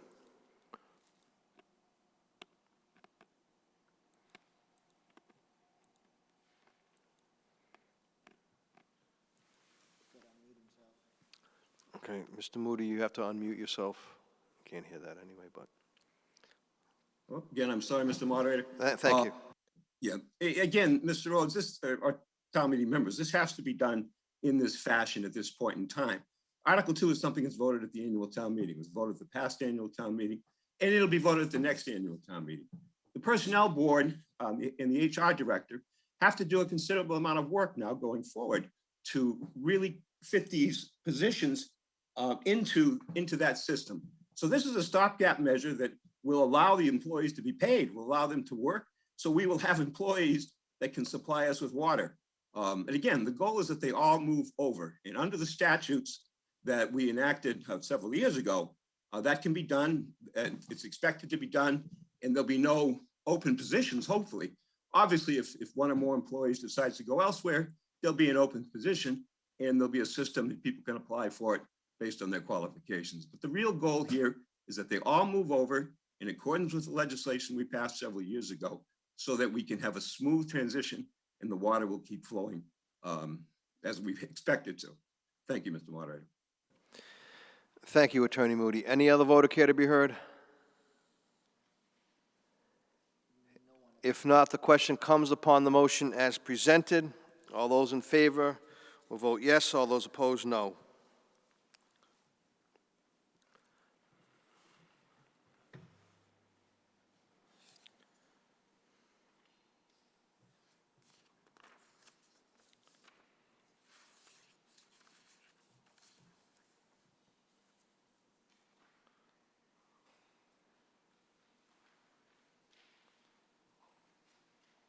Okay.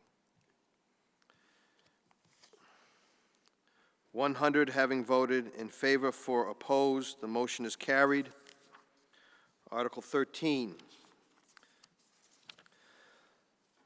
that the town vote to transfer the sum of $200,000 from the excess and deficiency account, said sum to be added to those sums previously appropriated to be utilized for the legal, engineering, or other expert consulting services necessary to effectuate the final acquisition and transfer of the Milford Water Company and its assets to the town of Milford. Finance Committee recommendation is favorable. Any vote care to be heard? Mr. Moderator, Mr. Walsh, Chair of the Select Board. Mr. Moderator, town meeting members, this article seeks the sum of $200,000 to be used for legal and engineering and consulting fees to finalize the purchase of the Milford Water Company.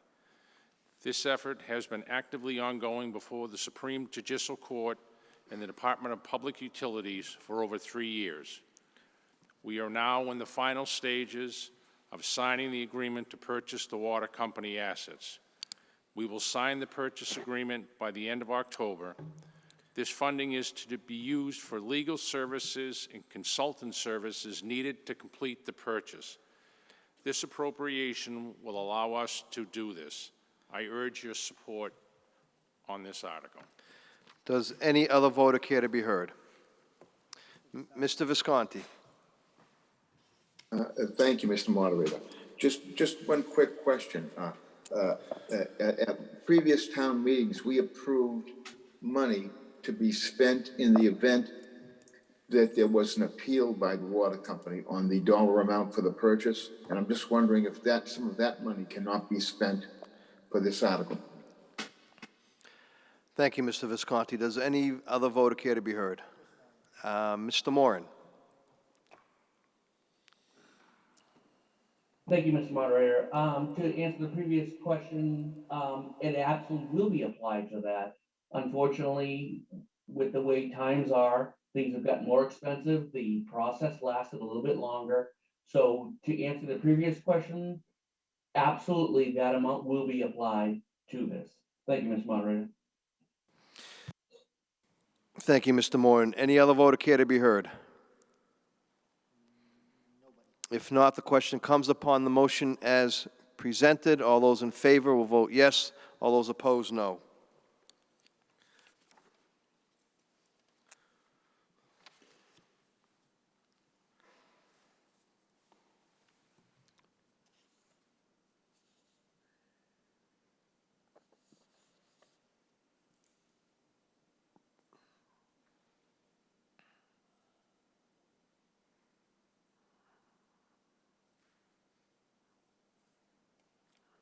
Okay.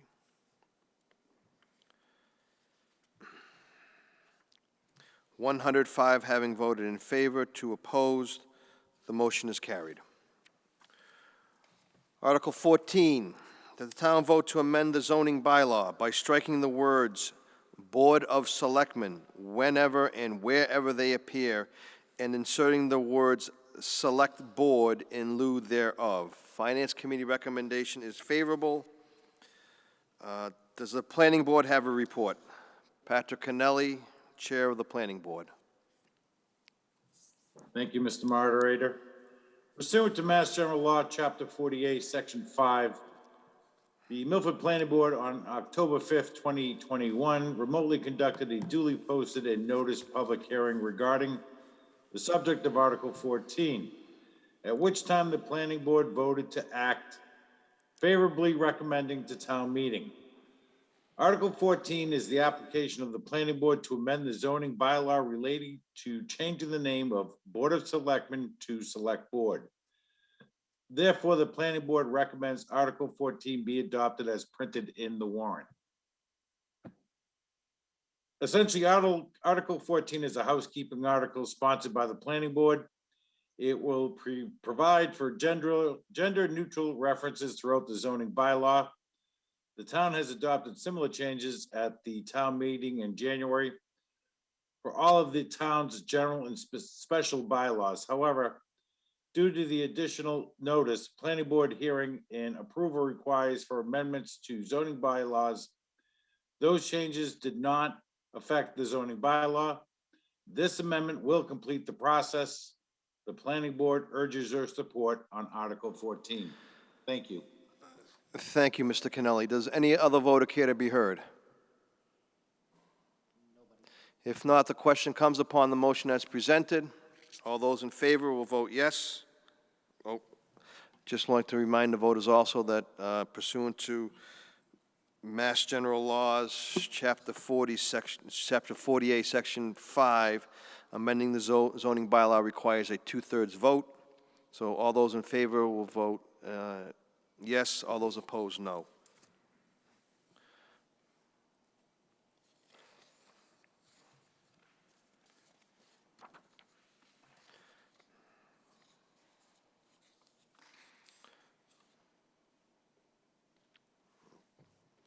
Okay, we're good.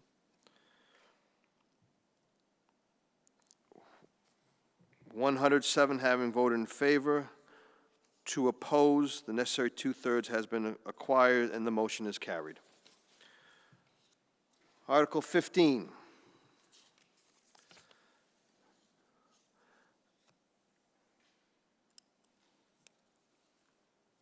That the town vote pursuant to Mass General Laws, Chapter 40, Section 15, to transfer the care, custody, and jurisdiction of the following two parcels of town, the following two owned town parcels totaling 2.3 acres to the Milford Conservation Commission. Assessors Map 27, Block 0, Lot 9, Area 1.7 acres. Assessors Map 34, Block 0, Lot 88, 0.6 acres. The purpose thereof is to preserve said parcels located off Dilla Street and adjacent to the to Milford Pond for wetlands and open space protection, stormwater management, and conservation purposes as recommended in the Milford Comprehensive Plan. Finance Committee recommendation is refer to sponsor. Any voter care to be heard? Noel Bontempo, member of the Conservation Commission.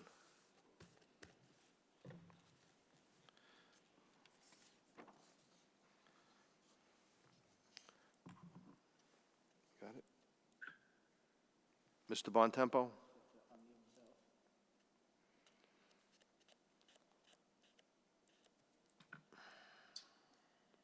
Thank you, Mr. Moderator. Town meeting members, this is another in a series of articles that have been sponsored by the Conservation Commission to transfer control of already town-owned lands to the control and jurisdiction of the Conservation Commission for open space protection, wetlands protection, and stormwater management. I believe that every town meeting member received a package from the Conservation Commission, and the graphic is up now, and you can see the location of these two parcels, which are obviously in an extremely sensitive area. The Milford Cedar Swamp Pond, Milford Pond. They're adjacent to several other town-owned parcels, and they are within the town aquifer and the Water Resource Protection Zoning District. I would respectfully ask for the town meeting support to pass these two articles, this particular article on these two parcels. Thank you. Any other voter care to be heard? Mr. Visconti? Thank you, Mr. Moderator. I am in favor of this article. I just have one question to clarify. Am I correct in understanding that this article seeks to transfer jurisdiction, but not ownership to the Concom? Any voter Thank care you. to be heard?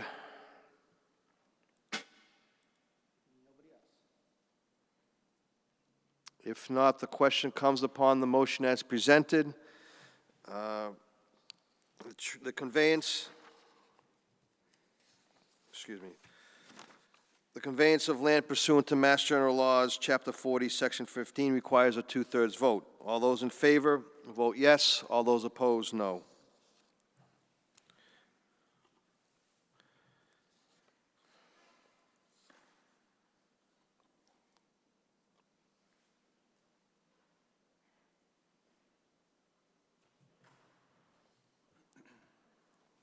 Okay.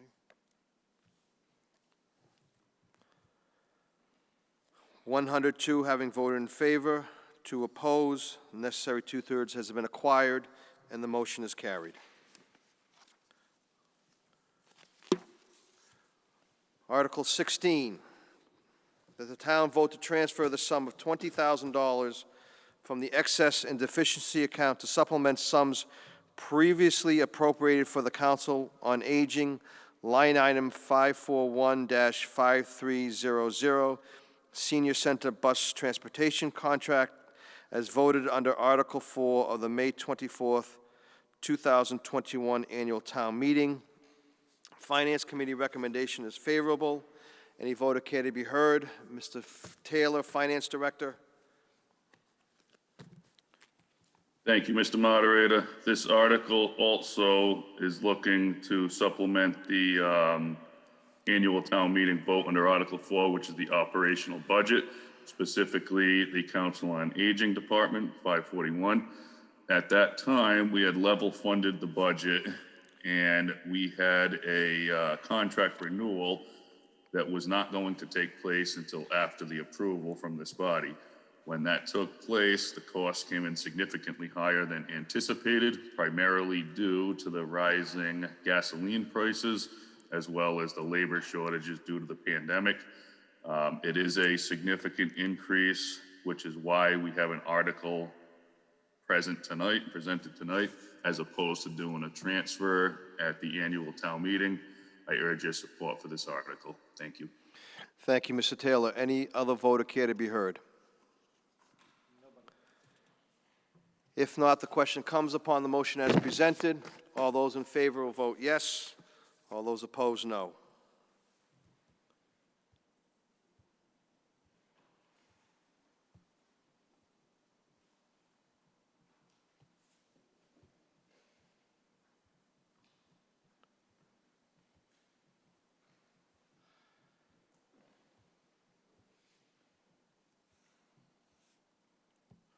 Okay. 106 having voted in favor, none opposed. The motion is carried unanimously. Article 17, that the town vote to transfer the sum of $150,000 from the excess and deficiency account.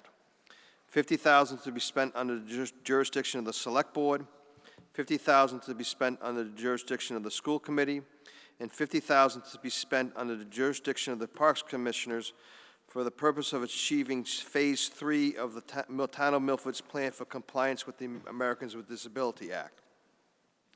Finance Committee recommendation is favorable. Any voter care to be heard? Mr. Moderator. Attorney O'Loughlin. Mr. Moderator, town meeting members, the town received a grant to work with the consultant to develop an Americans with Disabilities Act, commonly known as the ADA, self-evaluation and transition plan. This plan was approved by the Board of Selectmen in 2018. The plan provided a report for all town buildings, schools, and parks and recreation areas. The town completed several important ADA projects in 2021, which included installing new handicap ramps at the Senior Center, Police Station, and Animal Control Building. The school projects included memorial handicap parking and accessibility for wheelchairs at the Shining Star Playground. The Parks Department projects included installing new wood chips with ADA-compliant rubber matting throughout the entire Fruit Street Playground, replacing non-compliant benches with 2 new benches on the new ADA-compliant concrete pads and adding a concrete pad for the picnic table and resetting the pavers to be ADA compliant and reinstalling the handicap ramp at Draper Park. This article seeks the sum of $150,000 to be used to continue with Phase 3 of the plan to work on projects at Town Hall, the schools, and in our town parks. I urge your support of this article. Thank you, Attorney O'Laughlin. Any other voter care to be heard? If not, the question comes upon the motion as presented. All those in favor will vote yes. All those opposed, no.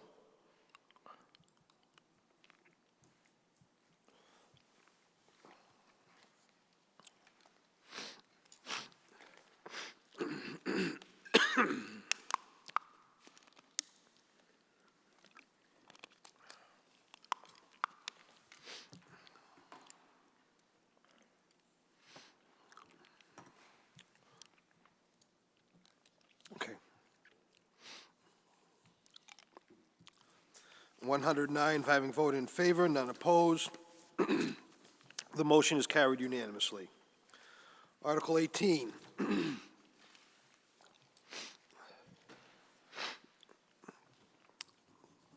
That the town vote to authorize the expenditure of the available balance in Fund 2507 MWRTA Ride Assessment under the jurisdiction of the Public Transportation Advisory Committee for the purpose of promoting and enhancing the Milford bus route. Finance Committee recommendation is favorable.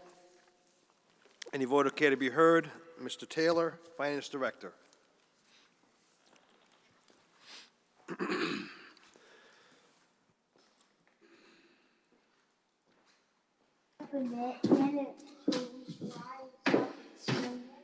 Thank you, Mr. Moderator. This article is similar to the annual town meeting vote for PEG access.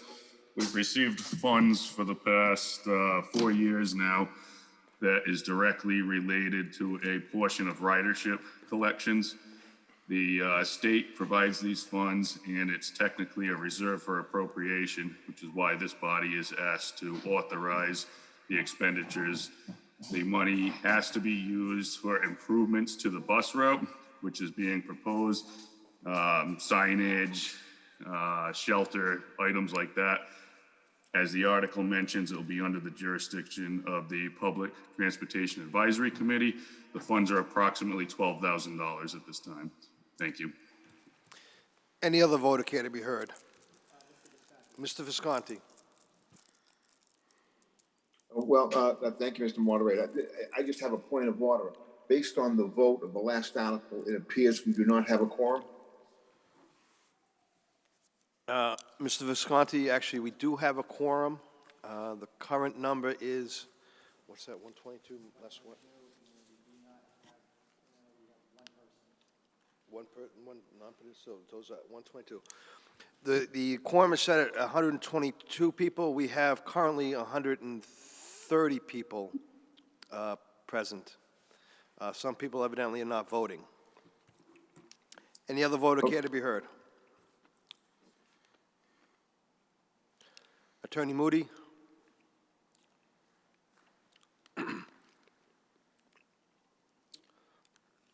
No? Any other voter care to be heard? No? If not, the question comes upon the motion as presented. All those in favor will vote yes. All those opposed, no.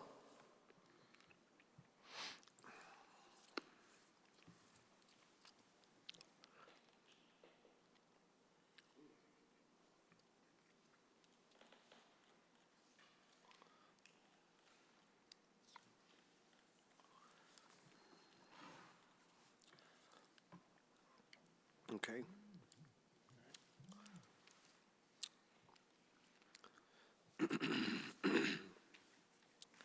(104) having voted in favor, 1 opposed, the motion is carried. Article 19.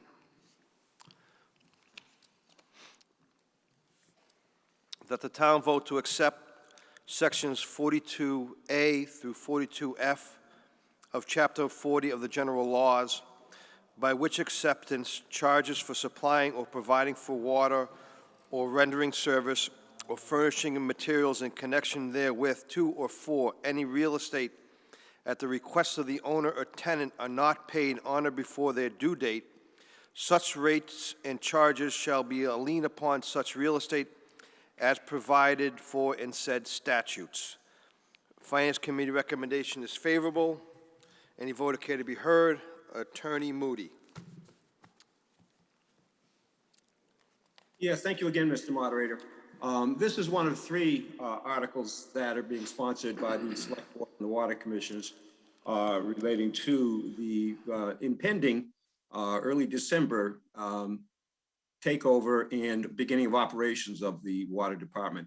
As you may recall, in 2017, we accepted a number of statutes, passed special legislation to put the Water Department in place. This is one that we just neglected or missed at that point in time, but it's a very important statute because it allows for a very fair and consistent method of collecting the fees, which will be the exact same system as in place right now for the sewer department. Unpaid fees can become a lien upon the property and can be collected as part of the taxes through the normal system of collection of taxes. And this is better than the alternative. Without this, the alternative is individual lawsuits in district court and efforts to shut off water, which nobody really is interested in. This is a method, if we accept this statute, and the same as the sewer department, that is best for everybody, be it the user who's having a hard time paying and the system in collecting the funds to the fullest extent possible. So I strongly urge your support for this motion. Thank you, Attorney Moody. Any other voter care to be heard? If not, the question comes upon the motion as presented. All those in favor will vote yes. All those opposed, no.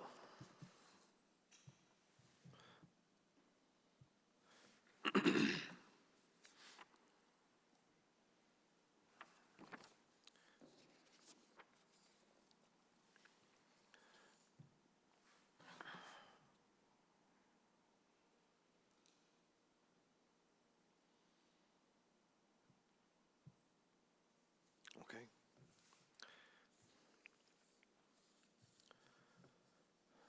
(102) having voted in favor, 3 opposed, the motion is carried. Article 20,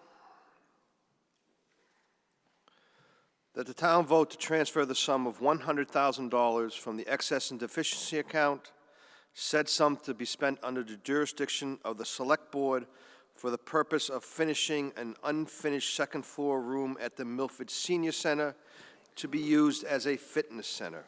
Finance Committee recommendation is favorable. Any voter care to be heard? Mr. Moderator. Mr. Mazzucchelli, Thank member you, of the Select Mr. Board. Moderator, town meeting members. This article seeks the sum of $100,000 to build out the unfinished room at the senior center. This is on the capital plan. This will allow implementation of additional programs for the seniors, and I urge you to support this article. Any other voter care to be heard? Nobody. If not, the question comes upon the motion as presented. All those in favor will vote yes. All those opposed, no.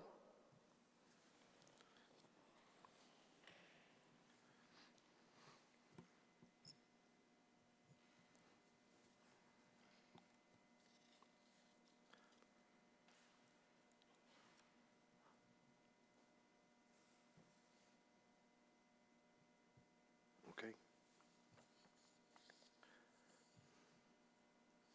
101 having voted in favor, none opposed, the motion is carried unanimously. Article 21, that the town vote to transfer the sum of $125,000 from the excess and deficiency account, said sum to be spent under the jurisdiction of the Milford School Committee for the purpose of providing Stacy Middle School fire alarm panel/system upgrades. Finance Committee recommendation is favorable. Does any voter care to be heard? Mrs. Hornberger, Chair of the School Committee. Thank you, Mr. Moderator. Town meeting members, These funds are being requested to support the replacement of the fire alarm panel and associated smoke and heat detectors at the Stacy Middle School. These upgrades and repairs are required to comply with fire safety code. We appreciate your support to help ensure a safe environment for our students and staff. Thank you. Does any other voter care to be heard? If not, the question comes upon the motion as presented. All those in favor will vote yes. All those opposed, no.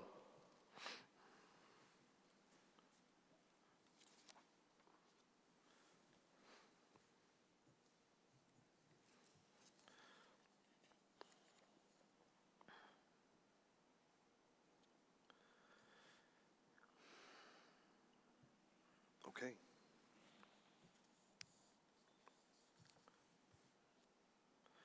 "99 having voted in favor, none opposed. The motion is carried unanimously. Article 22, that the town vote to amend the Milford Personnel Bylaws, Section 5.13, longevity pay, by striking the existing dollar amounts and inserting new dollar amounts as follows: $525 per year, years 10 to 14, $525 per year, years 15 through 19, $725 per year, years 20 through 24, $925 per year, years 25 and thereafter, effective January 1st, 2022. Finance Committee recommendation is favorable. Any voter care to be heard? Mr. Legore, Vice Chair of the Personnel Board. Mr. Moderator. Attorney Body, Town Council. Mr. Moderator, this is a matter that went up before the Personnel Board and was endorsed wholeheartedly.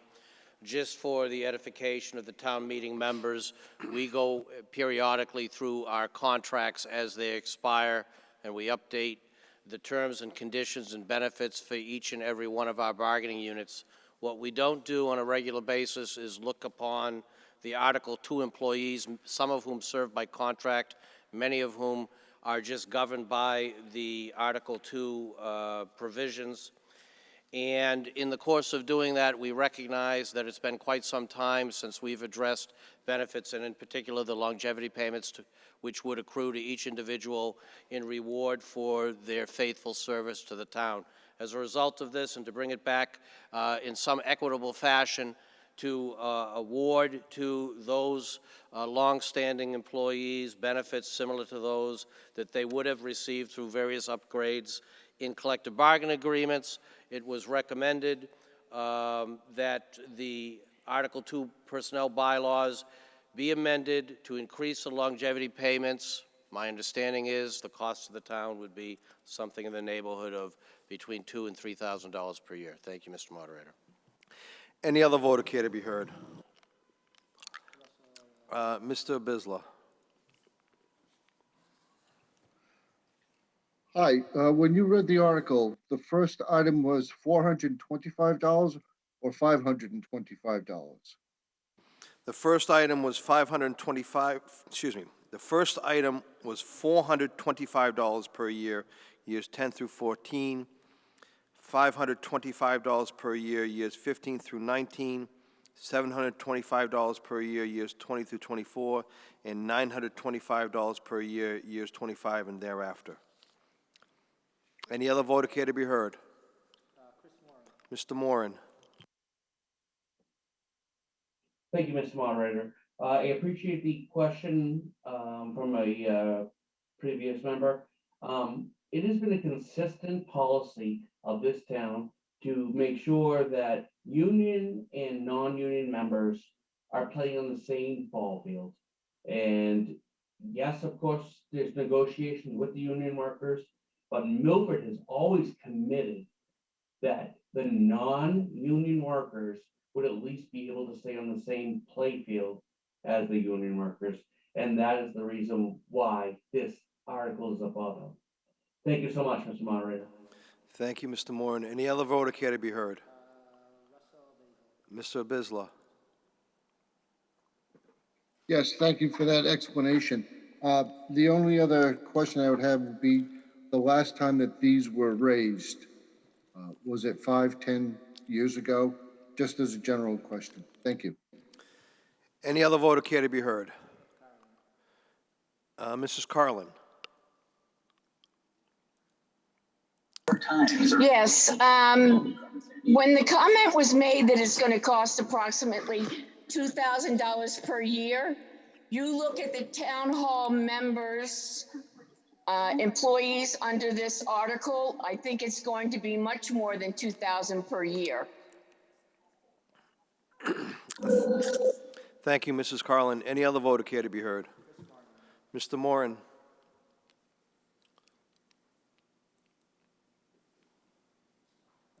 I apologize, I did not raise my hand. I thank you, Mr. Moderator. That's I'm okay. so sorry. Mr. Moderator, Yes, Attorney O'Loughlin. town meeting members, to put this in perspective, the rate hasn't changed in the time that I served in this community, so we're looking at more than 20 years that I'm aware of. In any event, if you look at someone in years 25 and beyond, the rate is going to $925 from $650. That represents $1.15 a day, workday. So 5 days per week for an employee that's a manager in the community under Article 2, it's $5.76 a week. That's what the increase is. And I don't recall a change. I stand to be corrected otherwise, but in the time that I've served the community, and I would urge your support. Any other voter care to be heard? Mr. Visconti. Thank you, Mr. Moderator. I agree with the previous speaker. At $2,000 a year, we're talking about roughly 4 employees benefiting from this. I better believe there's got to be more than 4 employees benefiting from this. I question the $2,000 a year number. Thank you. Any other voter care to be heard? Mr. Moderator, Attorney Body, Town Council. again, for the benefit of the town meeting members, these employees are already receiving longevity payments. They're just a slight increase for the years, and it's in keeping with other unions that have been given increases over, as Selectman O'Loughlin has said, over the past 20 or more years. So although the numbers here reflect $525, $425, et cetera, the amount that this is going to increase over what one of these individuals is already getting is quite modest. It might be $50 additional per year in one instance, maybe $100 in another. So when you add it up across the board for all of the employees who would be getting longevity payments under this, which would not necessarily include contractual Article 2 employees who may or may not have longevity as a contractual benefit, the amount is indeed quite small. Thank you, Town Council Body. Any other voter care to be heard? Mrs. Carlin.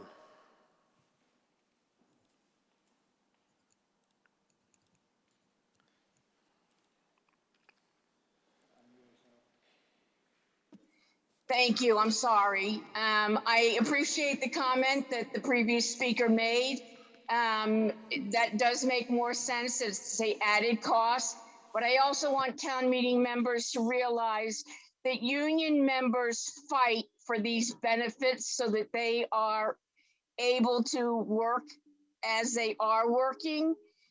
Once unions get it approved, then somewhere, some group comes up and puts it to the personnel board to give it to Article 2 people.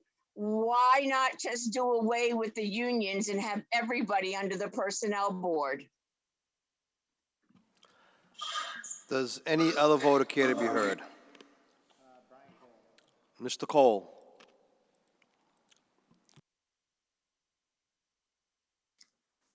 Excuse me, am I unmuted now? That's my mistake. Mr. Moderator, I'd like to move the previous question.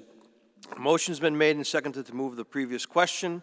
It's an attempt to shut off debate. It's not debatable. All those in favor will vote yes on moving the previous question. All those who want to continue debate can vote no.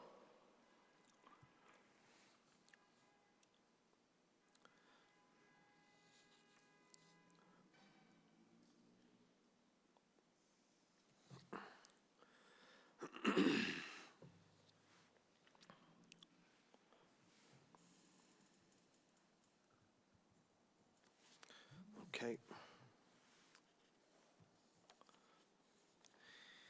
89 having voted in favor, 12 opposed, the necessary two-thirds has been acquired, and the motion is carried. Now the question comes upon the motion that the town vote to amend the Milford Personnel Bylaws, Section 5.13, longevity pay, by striking the existing dollar amounts and inserting new dollar amounts as follows: $425 per year, years 10 through 14, $525 per year, years 15 to 19, $725 per year, years 20 to 24, $925 per year, years 25 and thereafter, effective January 1st, 2021. Okay. People still voting? Okay. I'm sorry.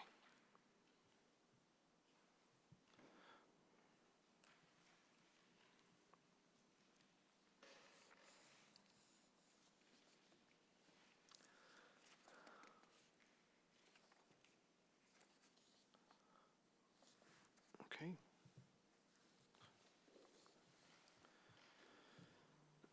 86 having voted in favor, 4 opposed, the motion is carried.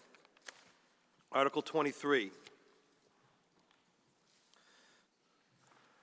that the town vote to amend the Milford Personnel Bylaws, Section 5.8B, vacation leave, by striking the existing day amounts and inserting new day amounts as follows: upon completion of 5 years, 15 days; upon completion of 10 years, 20 days; upon completion of 15 years, 25 days; and to amend Section 5.8C, vacation leave, by striking the existing sentence: if more than 5 days are carried over, any days in excess of the 5 days must be used by June 30th of the following calendar year, effective January 1st, 2022.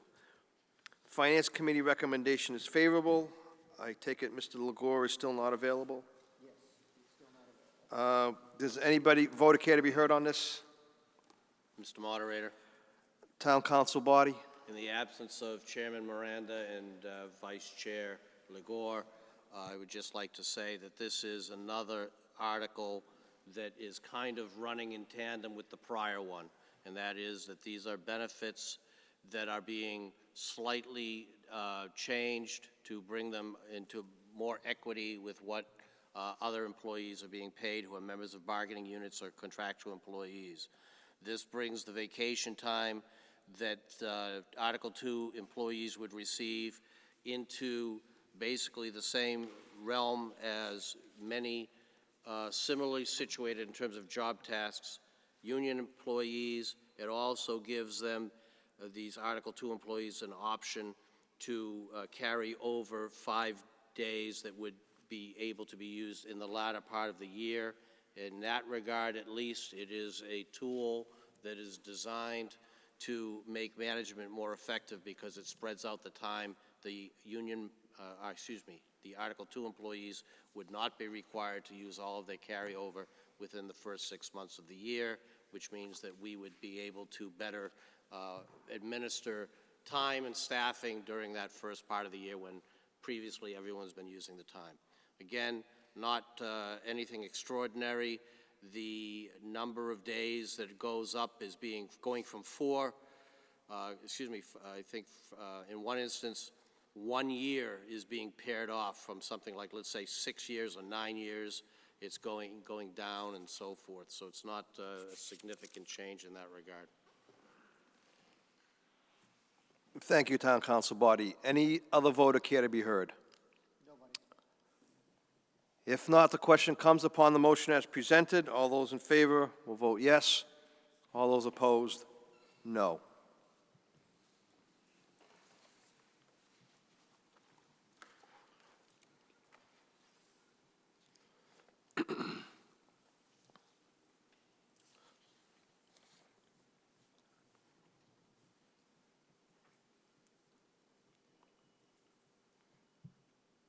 Okay.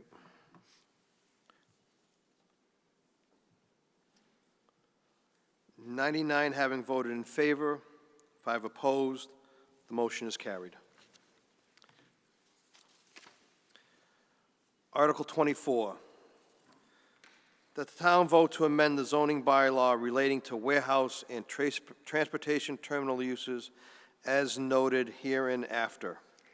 Mr. Moderator, Attorney Valani, the details of the remainder of the motion are exactly as they appear in the warrant that was mailed to all town meeting members. since the details of the remainder of the motion are exactly as they appear in the warrant that was mailed to all town meeting members, we will waive the reading of the motion.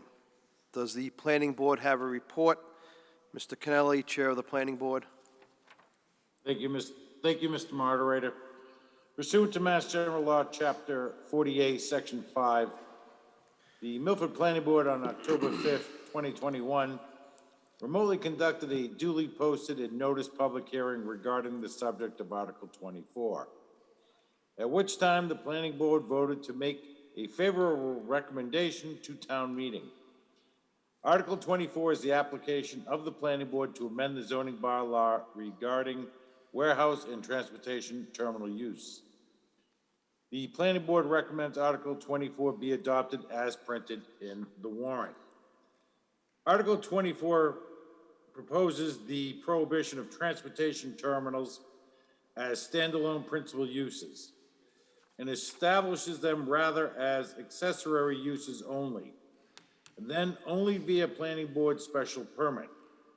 All warehouses are being proposed to now be Planning Board special permit uses, and a new footnote number 33 is proposed requiring a transportation study prepared by a traffic engineer for all transportation terminals. Also, a new definition of transportation terminal is being proposed. The effect of these amendments will eliminate the possibility of future standalone terminals operating as principal uses on sites that are distanced from a warehouse use they serve that are located on another site in town. The Planning Board urges your support for Article 24. Thank you, Mr. Kennelly. Does any other voter care to be heard? If not, the question comes upon the motion. I just want to remind voters that pursuant to Mass General Laws, Chapter 40A, Section 5, amending the zoning bylaw requires a 2/3 vote. All those in favor vote yes. Anyone opposed, no.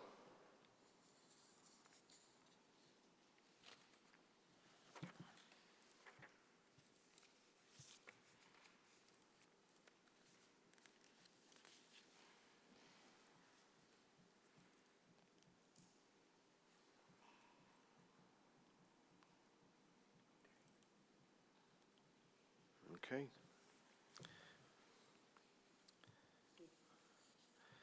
"97 having voted in favor, 3 opposed. The necessary 2/3 has been acquired, and the motion is carried. Article 25,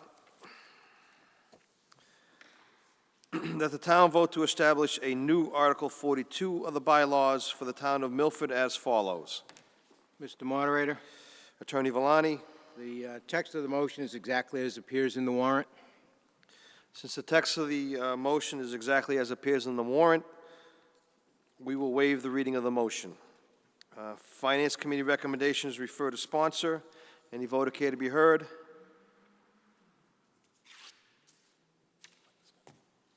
Any voter care to be heard? No? Please. Mr. Moderator, this article is a matter that has come to the attention of the Select Board and the town as a result of complaints received concerning a number of kennels in town. In a review of the circumstances surrounding the complaints, one of the things that was initially noted is that unlike many similarly situated communities, and when I say similarly situated, I'm referring to both geographic area as well as population size, most of these communities have regulations.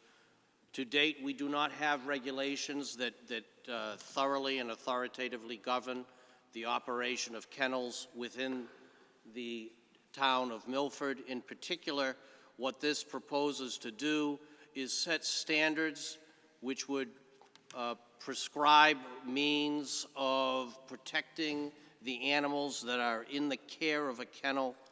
Among some of the requirements would be that each animal be allowed sunlight, would be the heat and the coolness of the kennels would be kept at a certain level, that bedding between occupants of kennels would be changed, that food would be and dishes would be cleaned and removed between meals, and various other conditions that should be of concern to us in a post-COVID-19 world where we already know that there is at least some transmission of disease between animals and humans.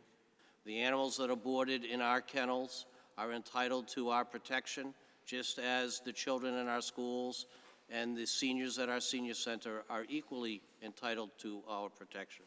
And in particular, the animals that are boarded at these kennels return to their homes, to their families, and to their neighborhoods in such a fashion that any diseases or any illnesses that may be contracted in the kennel could be borne back into our neighborhoods, into our families, into our communities. These should be matters of great concern. This is a great tool for this town, not only to regulate and preserve the health and safety of our domesticated animals, but also it is a means for the town to monitor and to get compliance with the other bylaws and conditions and regulations, including noise. This has come as a result of some great effort by a couple of town employees, and they bear mentioning this evening. One is Keith Haynes, the Animal Control Officer, who is fully supportive of this.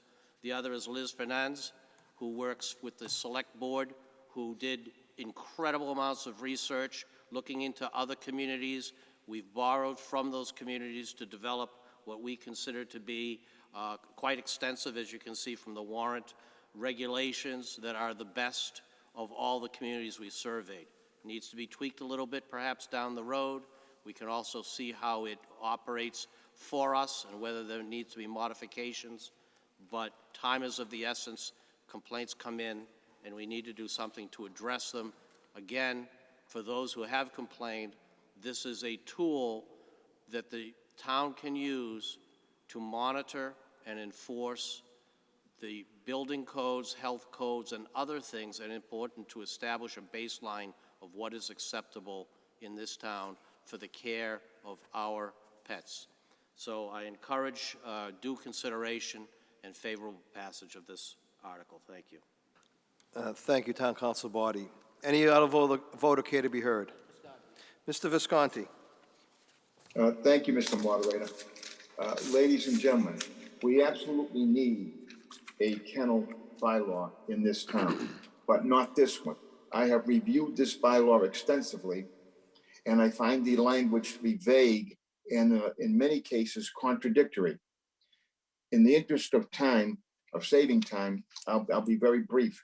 For example, it talks about, let's see, Section 5, Paragraph B, it talks about maintaining a temperature of 55 degrees at the dog's, plural, height. Now, the dog's height, are we talking about Marmaduke, the Great Dane, or are we talking about Taco, the Chihuahua? Whose height are we talking about? Additionally, I'm not sure that the Bureau of Weights and Measures has assigned a specific number to a dog's height. We need to be more specific. It also talks about maintaining temperatures of 64 degrees in another section. And then in another section, it calls out for a temperature to try to be maintained at 68. I move that we pass over this article until the language can be firmed up and be less subjective to interpretation. The way this bylaw reads now, it can be interpreted in several different ways by whoever is enforcing the bylaw. We need to firm up the language and reconsider this article at a later time. So I would motion to pass over this article at this point. Okay. Mr. Visconti, the motion to pass over is not in order. You should have made the motion before you gave your speech. You can't do it that way. Any other voter care to be heard? Peter Rasmussen? Yes, okay. In section 1, definitions, you list 3 different definitions. One of them is kennel, and whereas in the bylaws, you make a lot of regulations for commercial kennels and for personal kennels. I see nothing for a kennel for a commercial breeder, for example. Where does that come in? Thank you, Mr. Rasmussen. Any other voter care to be heard? Mr.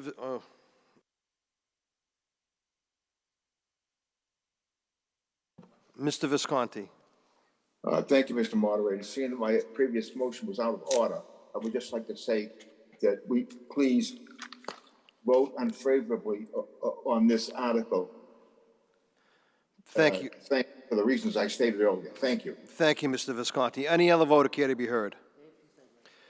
Mr. Consigli. Thank you, Mr. Moderator, town meeting members.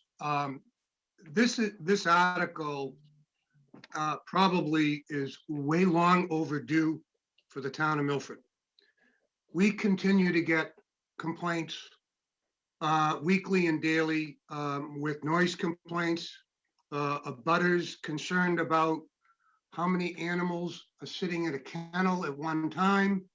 I think the time is now to at least get the general conditions of this article enacted so the town has got some form of authority to monitor, to protect the people of this community. Will there have to be modifications as we move forward? I am sure, just like any other article that we may need to modify, similar to the planning board one on transportation, to curb some of the Amazon vehicles from being off a site versus next to their own warehouse. So with that, town meeting members, I urge you vote in favor of this article. Thank you, Mr. Consigli. Any other voter care to be heard? If not, the question comes upon the motion to establish a new bylaw for the town of Milford entitled Kennel Licenses. All those in favor will vote yes. All those opposed, no.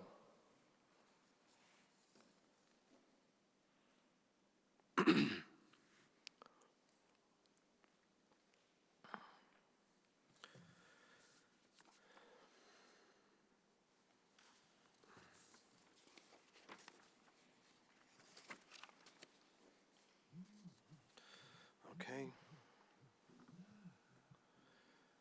99 having voted in favor, 7 opposed. The motion is carried.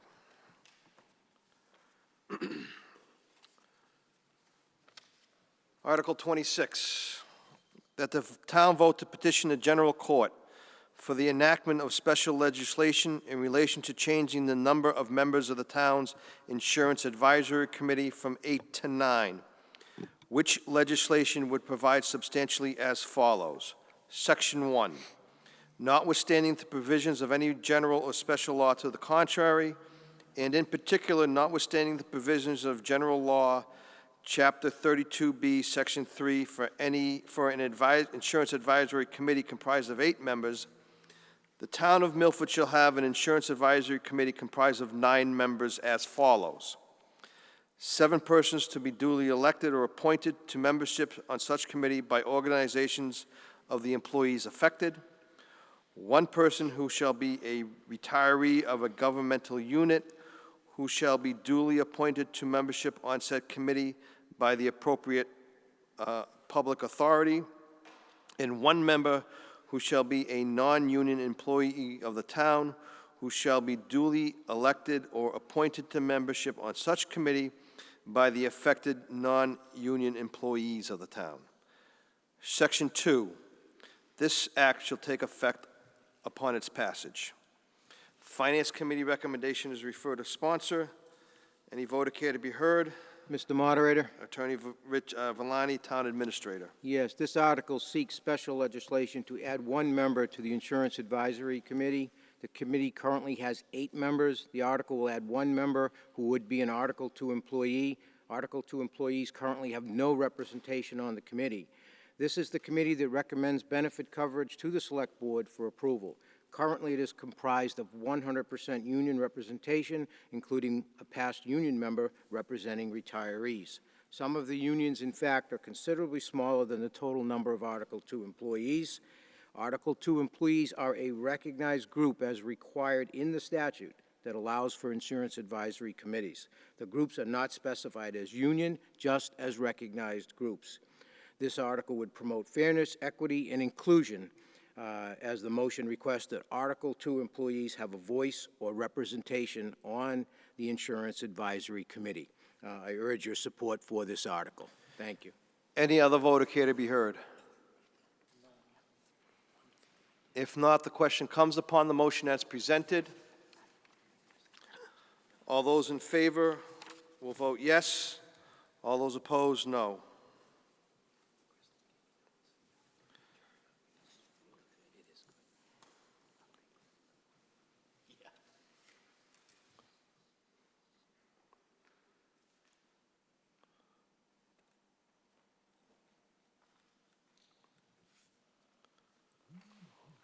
Okay.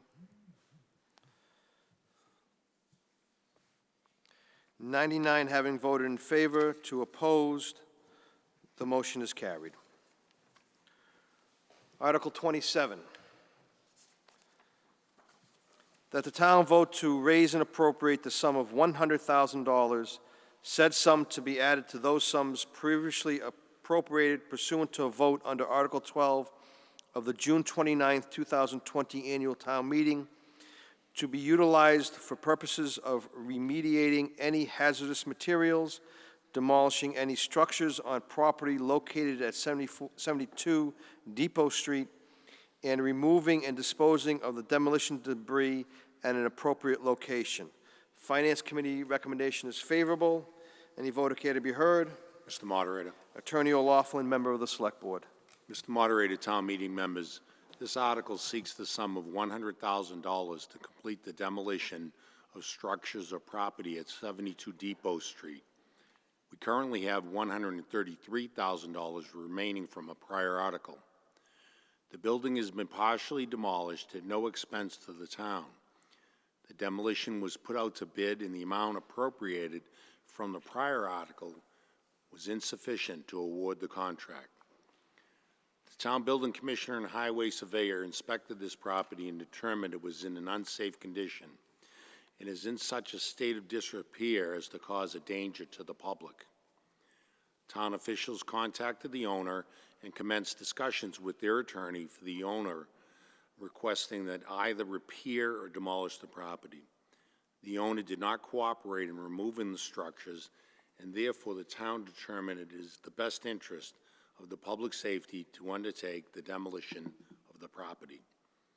Once the property is demolished, the town will place a lien on the property for the total cost of the demolition and remediation of the hazardous materials. I urge your support of this article. Thank you, Attorney O'Laughlin. Any other voter care to be heard? Mr. Consigli? Thank you, Mr. Moderator, town meeting members.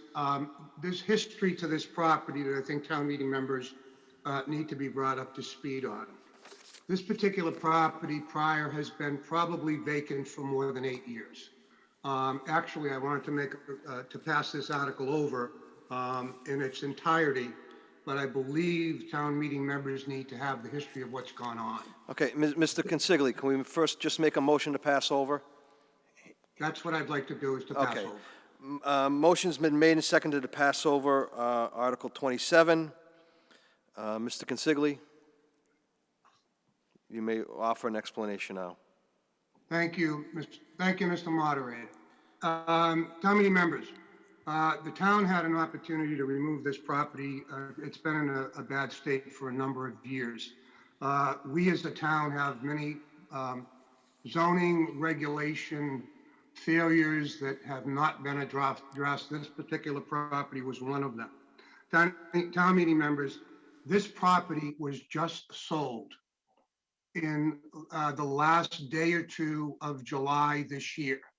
This particular buyer worked with town officials and within 48 hours had heavy equipment on that site, taken down the portion that was seriously and deeply damaged. In addition to that, the structural engineer supplied a couple of documents indicating that the property can be rehabbed.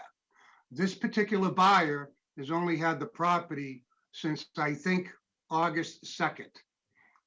And as a town meeting member and try to be pro-business in a community, what we don't want to do is penalize someone who has just come into our community to try and make things better and to establish a building, a particular aspect of a business.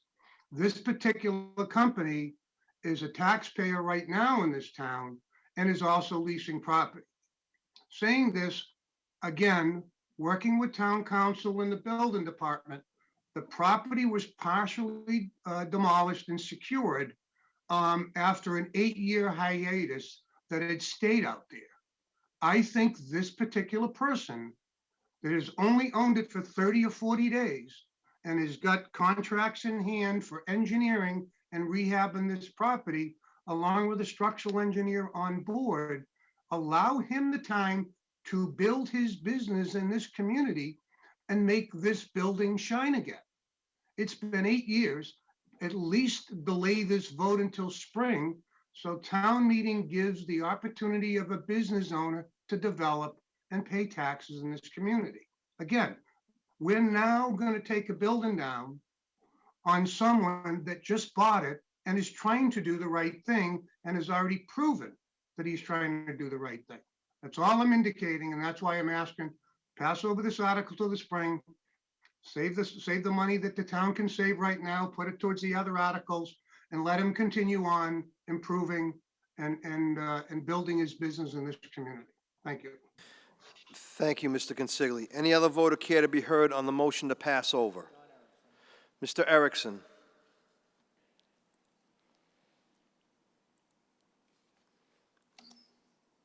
Thank you, Mr. Moderator. Can you hear me? Yes, we can. Thank you. Thank you. As mentioned, this building has been deemed unsafe for a number of years. An unsafe order was issued many years ago, and subsequently when further damage occurred to this building.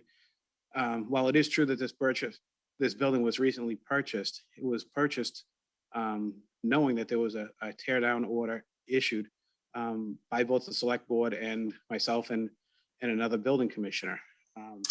What I would ask is that we do not pass over this article. We, of course, will work with business owners. As the previous speaker mentioned, we have already worked with him, but in the 3.5 months that have gone by, we have not received any detailed plans or proposals for how they will save that building. And it is unsafe. It's unsafe for somebody to walk into right now. There's holes in the walls, there's holes in the ceilings. What I would hope town meeting would appropriate these additional funds, which will let us work to it so that we're not 6 months from now looking for money again if the project has not developed. If it does, of course, we're going to work with this developer, resident, taxpayer, and whatever else he may be. But I urge you to pass over this article.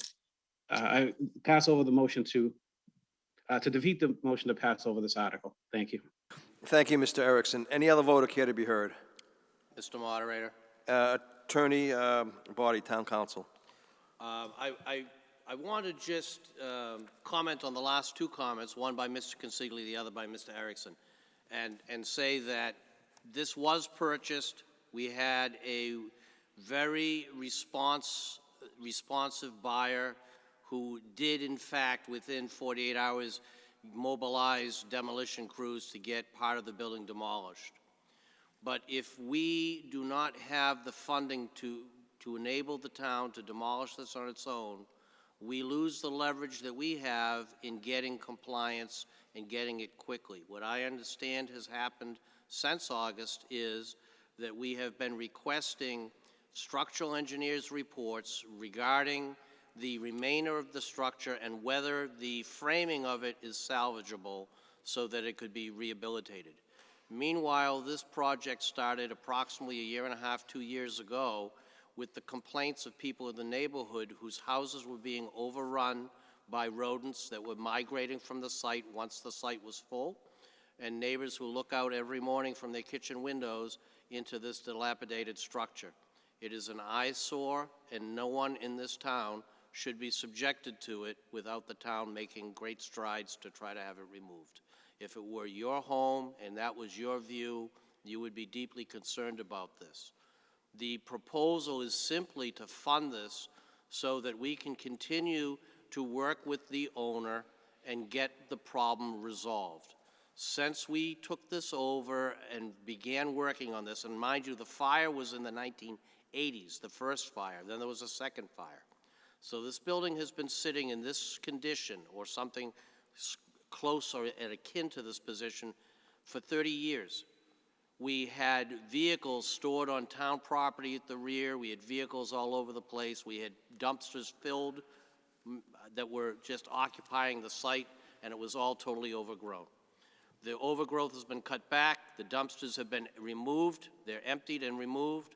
The vehicles were all auctioned off, and half of the building is down. We've made great progress, but it's going far too slow. We need to be able to get the attention of the owner. We don't want to tear it down. We've made that clear. The owner's aware of it. We want to work with this new buyer. But if this buyer isn't willing to be responsive to the town, we also need the ability to take further action and do it immediately and preserve the neighborhood from this blight. So I would also encourage that this motion to pass over be defeated. Any other voter care to be heard? Nobody. If not, the question comes upon the motion to pass over Article 27. All those in favor of passing over the article will vote yes. All those opposed to passing over the article will vote no.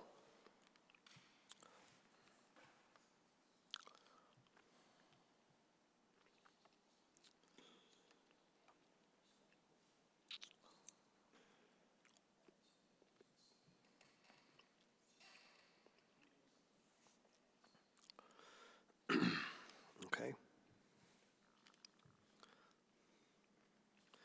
30 having voted in favor, 74 opposed. The motion to pass over is defeated. Any voter care to be heard on the motion to raise and appropriate or transfer, raise and appropriate the sum of $100,000? No one. If not, then the question comes upon the motion that the town vote to raise and appropriate the sum of $100,000, said sum to be added to those sums previously appropriated pursuant to a vote under Article 12 of the June 29, 2020 annual town meeting, to be utilized for purposes of remediating any hazardous materials, demolishing any structures on property located at 72 Depot Street, and removing and disposing of the demolition debris at an appropriate location. All those in favor will vote yes. All those opposed, no. Okay.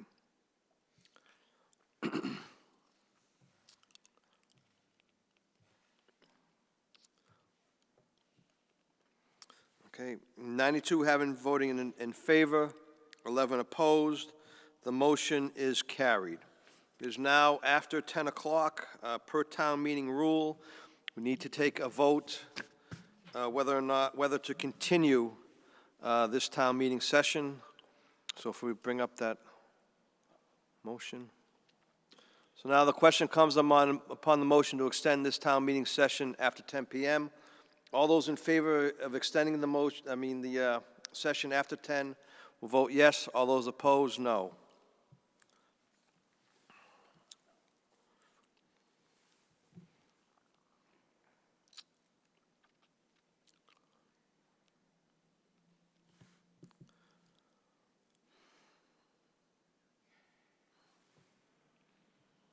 Okay. 60 having voted in favor, 46 opposed. The motion to continue the session is carried. We will now take up Article 28. That the town vote, I'm sorry, go ahead. You ready? Okay, that the town vote to amend the wage and salary schedule of the Wage and Salary Administration Plan of the Milford Personnel Board to create a new hourly rated position of Fleet Maintenance Supervisor with a salary to be determined at a later date. Finance Committee recommendation is favorable. Any voter care to be heard? Mr. Moderator? Attorney Villani, Town Administrator.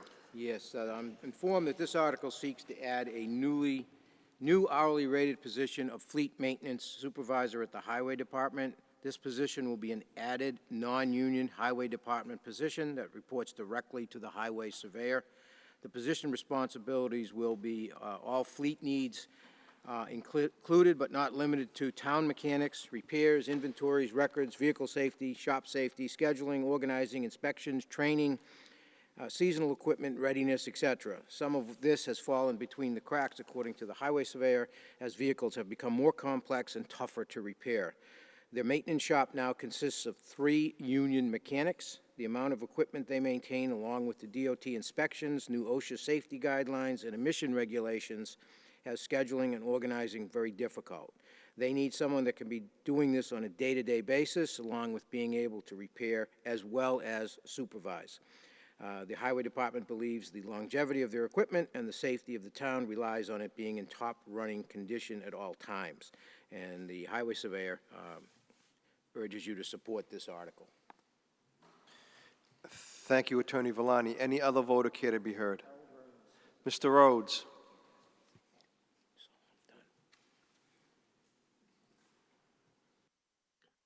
Mr. Moderator, at the appropriate time, I'd like to make a call for the quorum. Mr. Rhodes doubts the quorum.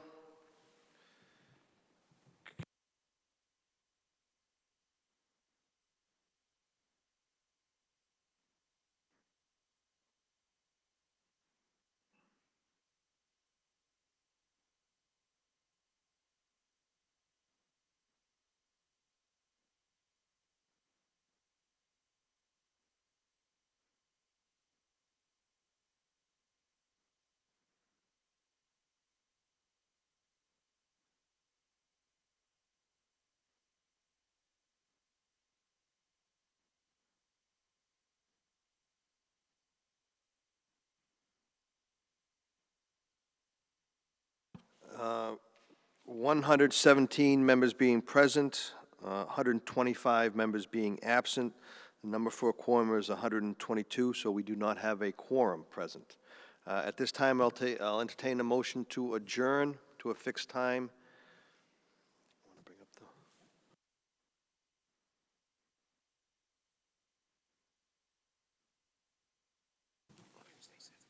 Mr. Moderator, I make a motion to recess until 7 p.m. Wednesday evening, the 27th. Thank you, Town Council Body. We have a motion. Yep. The question comes upon the motion that the meeting adjourn to Wednesday, October 27th, 2021 at 7 p.m. All those in favor vote yes. All those opposed, no.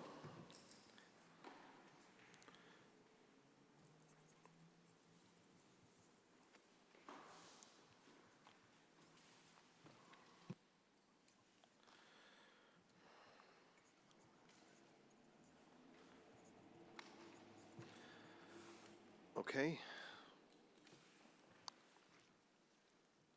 76 having voted in favor, 22 opposed. The motion is carried. This meeting is now adjourned until Wednesday, October 27th, 2021 at 7 p.m. Thank you.